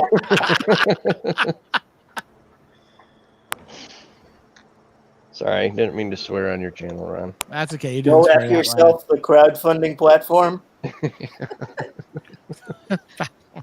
Jeez. Sorry, Vert, that you're going for all this. Platform. It'd be awesome. Do what now? Sorry about all this, Vert. You know, you come in here and talk, thinking, we're going to talk 3D. Whatever. It goes everywhere. He was on Buttram's stream over the weekend. We were. True. Yeah. But my we Sunday, talked some pretty stupid things. He's rather off topic sometimes. That's all. Yeah. He's used to us. He's warming up to us at least. Yeah. Hey, Devin's on the chat. How you doing? Hopefully your robots have not taken over the school yet. How's that Ender 5 working out for you? Very jealous. Very jealous. Trust me. I am jealous. Doesn't sound like I'm jealous, but I am jealous. Really. 3D Jimmy piped up. Was he in before? Yes, he's been here all this time. Has he? Yeah. He's been quiet. No, he's been chatting. Oh, he said, I missed it. He said my makeup came out good. Thank you. Yeah. Robbie Mac, your pretty makeup is looking great. So, yeah, it's just the fun and games of being on here, you know, with the amount of people that we have on here all the time. It's always great to have everyone come out here and just, you know, sit around, chat. It's like campfire almost in a sense, you know? We're just all here in the morning. We need it to be more like Mike Wiley's stream. Can one of you guys, like, set your printer on fire or something? Got it. Just use some smoke. Like I usually use this for like melting stuff on the bed, but well, if you want to donate if you want to, you know, set a capacitor on fire or whatever, that will just make it like a, you know, a stream like Wiley. Rest in peace, Wiley. We miss you. I have a TV that my neighbor delivered that is open on my dining room table. I replaced the power supply board so far. The reported problem was a moth flew into one of the vents and then fire came out. Wow. A moth caused you to have a fire? Wow. No, this was the reported problem with this LED TV. So they dropped it off with me and said, "Here, fix it if you want." So, Devin, you said that you wanted to get your channel up to 100. Did you hit that goal yet? She says she's streaming tonight around 8 o'clock. Yeah, Central. I know. Birthday stream. Must be her birthday today. And Colin, I believe that's what they call a bug. That is exactly what they call a bug. It is. Yep. That is how it got the name too, right? That is the granddaddy of all bugs. Yeah. No bug fix will fix that, will it? Mm-mm. Put them pa. So, Devin, if you like, congratulations, happy birthday. If you are not at the, which one was the one that you wanted me to plug, anyways? Does Devin have? Don't think she has it. Hang on, go in there and fix her up here. YouTube, live video. Go into the channel. Pause.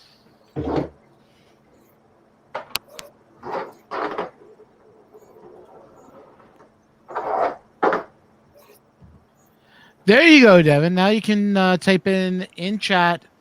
If there's anything you want to let us know or anything like that. I've given you the rights to hold a wrench.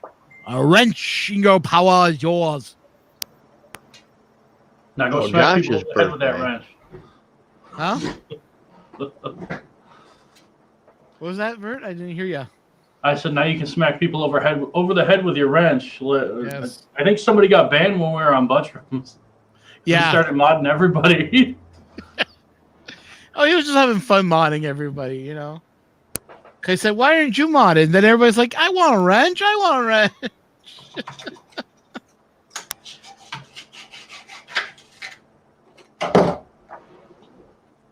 I think I've used my wrench like 3 times on Walter's stream or something. That was. We don't really get that many trolls. Oh, they both look the same to me. Yeah. Nobody trusts me. Nobody ever makes me a wrench. Actually, you know what? I think there's a difference in those two. Can we see those again? I'm going to Although zoom in on you. Mike Wiley had a bunch of trolls come in his. I see a little bit of difference, but not by much. The one on my left side looks a little bit better than the one on the right side. I don't know if it's the lighting either, though. Yeah, it could be the lighting too, because like I have a light source in the corner. Yeah. Yeah, because one looks a little stringier than the other. That's why I can see. Well, I did clean up the strings on one a little bit. Yeah. The one in your left hand looks like it's a little bit more liney, but again, I think it's the lighting that it's just catching it just right. Yep, yeah, that one ends Yeah, up right looking a little there. bit more, Yeah. a little more plowing going on in there, but Yeah, that see, looks a lot one, better. That one looks pretty damn close too. But like it didn't change. Like I can just keep doing it. Like power it off, power it on. Yeah, That's more the and there's no like holes or anything. Like it's a solid sheet. Yeah, interesting. It's like I could probably back the Z offset off a little bit, and but Let's go check out design with Devin and see how it's doing right now, guys. So I'm just gonna probably better that it's a little extra squished than not squished enough. So you want to make sure it sticks good. Are you asking me? Yeah, so guys, I'll bring you all back in so everyone. Oh, I'm very not squished. I know.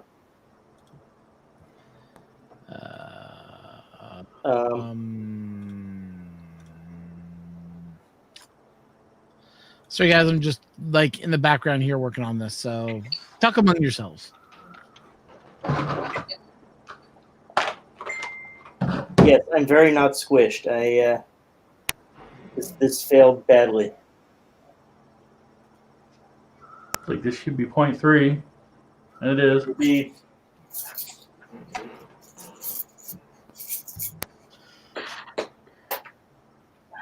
there you go. She put a link in for it. Yeah. Well, no, I gotta look it up on Canadian Maker Pro. I gotta look it up through Social Blade. Oh yeah, I'm subscribed to that one already. I thought maybe this was a different channel that she had ended up starting. Processing. Sorry, this user cannot be found. Great.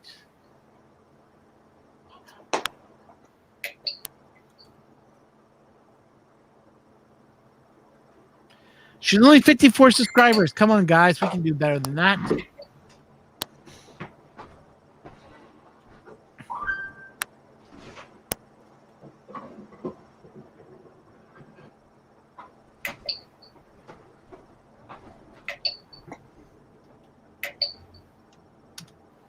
That same filament. See you, Jim. Jim's doing a stream tonight. Alien Maker Box opening. Ah, yeah, you say he was going to do that live. I guess I can't say Alien Maker Box. It's like mixing two. When two great things come together, I should just say Alien Box. Well, Alien Box is great, but you know. Let's share. So I guess I'm confused. Devin, are you doing the live stream or is Alien doing it? Because I'm not seeing Alien's that. doing one. She's doing one also. Oh, wow. Jim's doing one. Everybody's doing live streams. There we go, guys. She's only at 54. Can we get that higher? Let's do it now. I want to see everybody not subscribed already. Hit What the do we have? subscribe Like 3 people watching, 9 people watching, and they're already 9 people probably are all watching. subscribed to her. We don't know if all 9 are subscribed to her. I know I'm subscribed to her. Well, okay, so I'm subscribed to her already. So we're down to 7. Terry. Yeah, Terry is on. Terry, have you subscribed to Design by Devin? We're trying to get her up to 100, but I doubt we're going to do it tonight. So I do apologize to you, Devin. I do want to see hit that 100 mark, but Oh, pretty cool. Fun King just released a video 10 minutes ago. Elegoo Mini Robot Car Kit unboxing. oh, And that's the neat. one where he's got Zach in on it. So I'm kind of curious how he does there. Yeah. I'll have to look at that. I haven't heard much from Walter. Does anybody know what's going on with Walter or anything like that? Nope. He said, I believe he's going to start doing morning streams, if I understood correctly. That'd be nice again to have the morning streams going again. March 3rd was, I think, the date that he said. I don't know what's going on there, but March 3rd is a Wednesday, isn't it? it is. No, Tuesday. Oh, thank God. Oof. I was thinking to myself, Yeah, but I'm going to do it on the. Yeah, you don't have to worry. If he does his, he's doing his at like 6 or 7 o'clock in the morning. Yeah.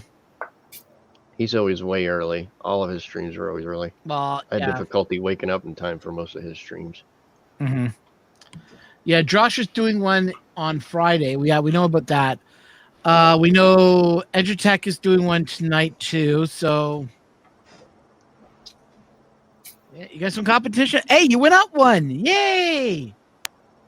Should be happy about that. I mean, guy brought you up 1 point.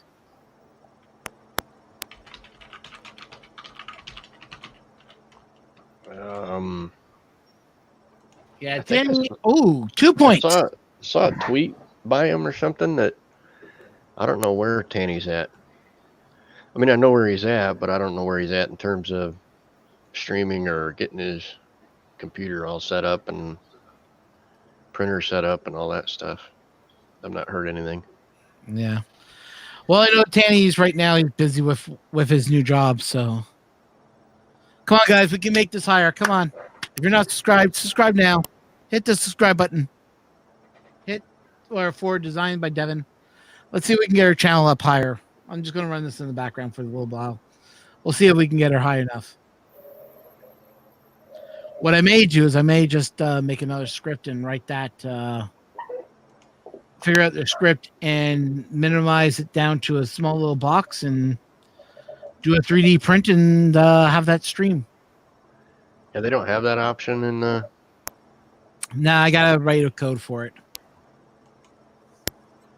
I wish it was a lot easier to write code, but nah, it's gonna be tricky at times. It'd be nice if you could just replace your screen with hers versus showcasing it so that it automatically comes all the way up to the. Well, there is a way I can do it inside OBS, but it requires me to type in a lot of code. I'm lazy. But what I can do is I can just make that screen, and then we don't have to look at any of our ugly little faces. Wow. I subbed the channel. I wonder if they need to refresh for it to update. Pardon me? I subbed their channel. I don't know if they need to refresh for it to update. Well, I think it was you, and I think Terry Siri. just subscribed, so it went up to 56. So it updates every minute is what it does. So, sorry, every 30 seconds, if I remember correctly. Wow, we're pretty far behind. Well, every 30 seconds I get an update on the page. That's why you saw that line move slowly. Yeah, I know. I'm sorry. I was referring to our actual video feed, the lag between chat. Between us to that, yeah. When I looked over at YouTube, it's I saw that window closing out. It was a good 20, 30 seconds later.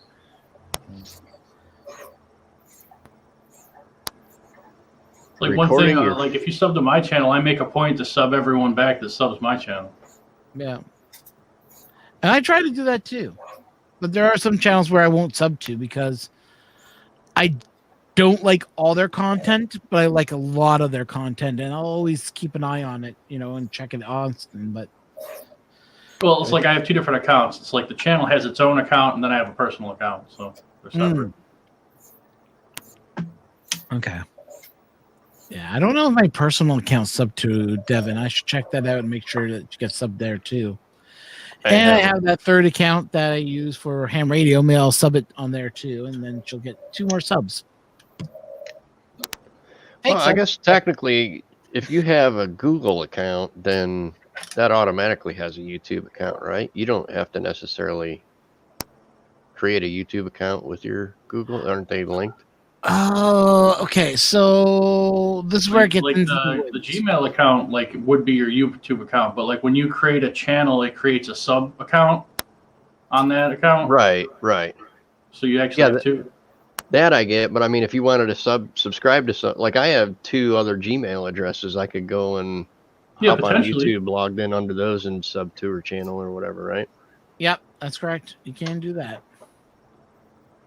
without having to like create an actual account on YouTube. Other than it may ask me if I'm over 13 or something goofy, but yeah, I'll ask you: do you want YouTube Kids or do you want just YouTube? Like I think the only trouble with doing that is like they're going to reach a point where they need watch hours and not subscribers. Right. Yeah. Like I would like to hit 1,000 subscribers just to say, "Yay, I made it."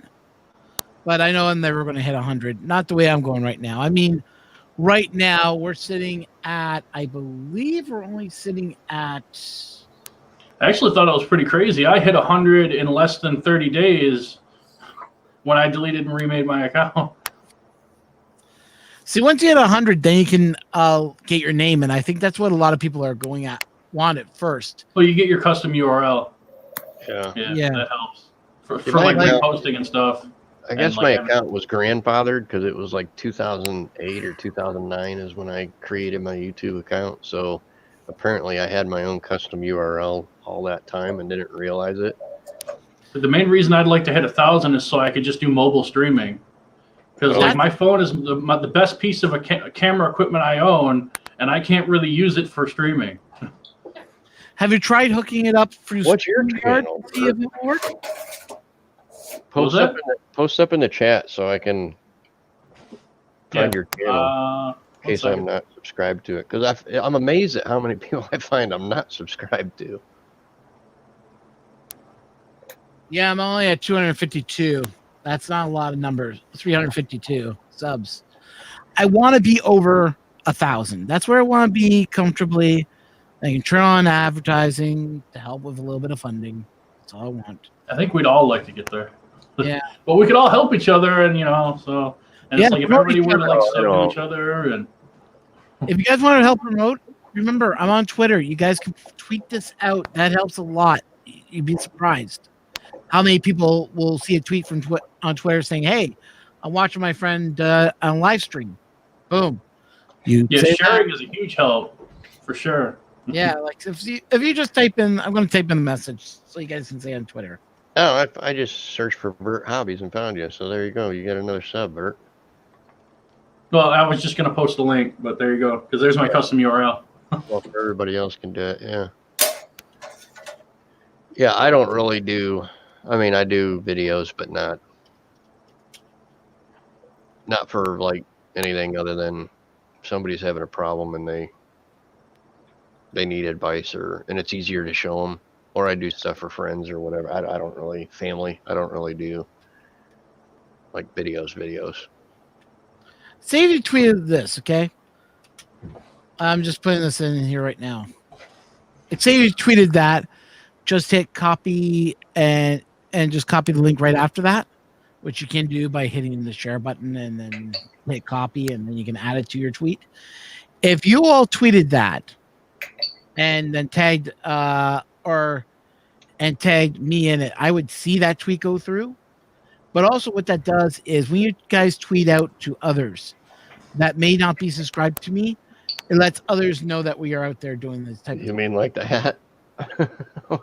How come you didn't just do it all together so people could do that? Because I forgot to add the at Oh, Canadian Maker Project. Yeah, okay, at CanadianMaker.pr or whatever it is.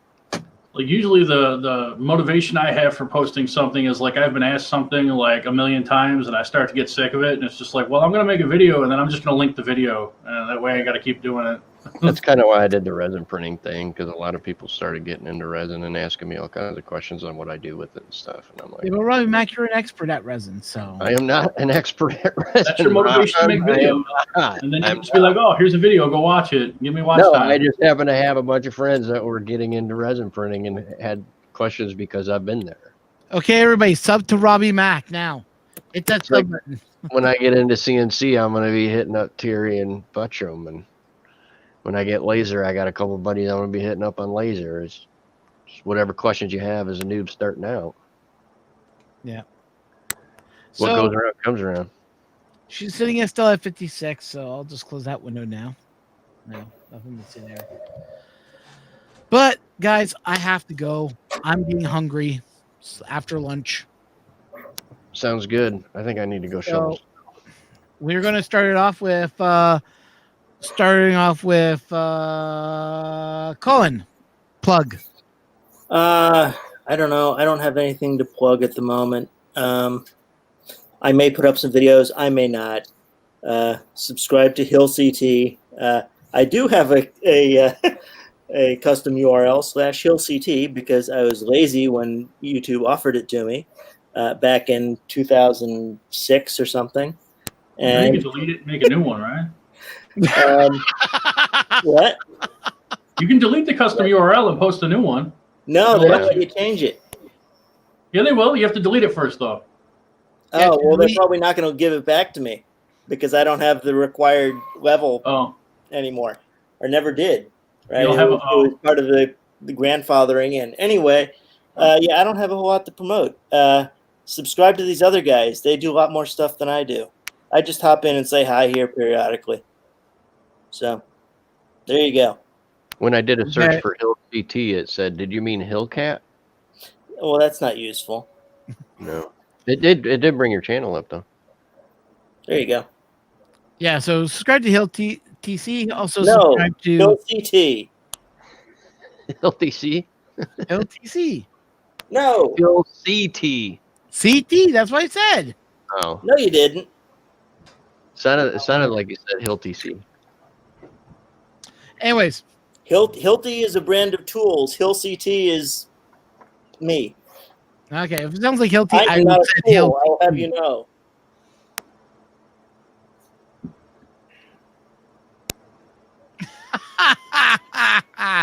Jimmy says he'll sub again if I eat a sub.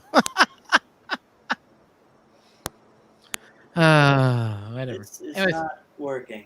Robbie Mac.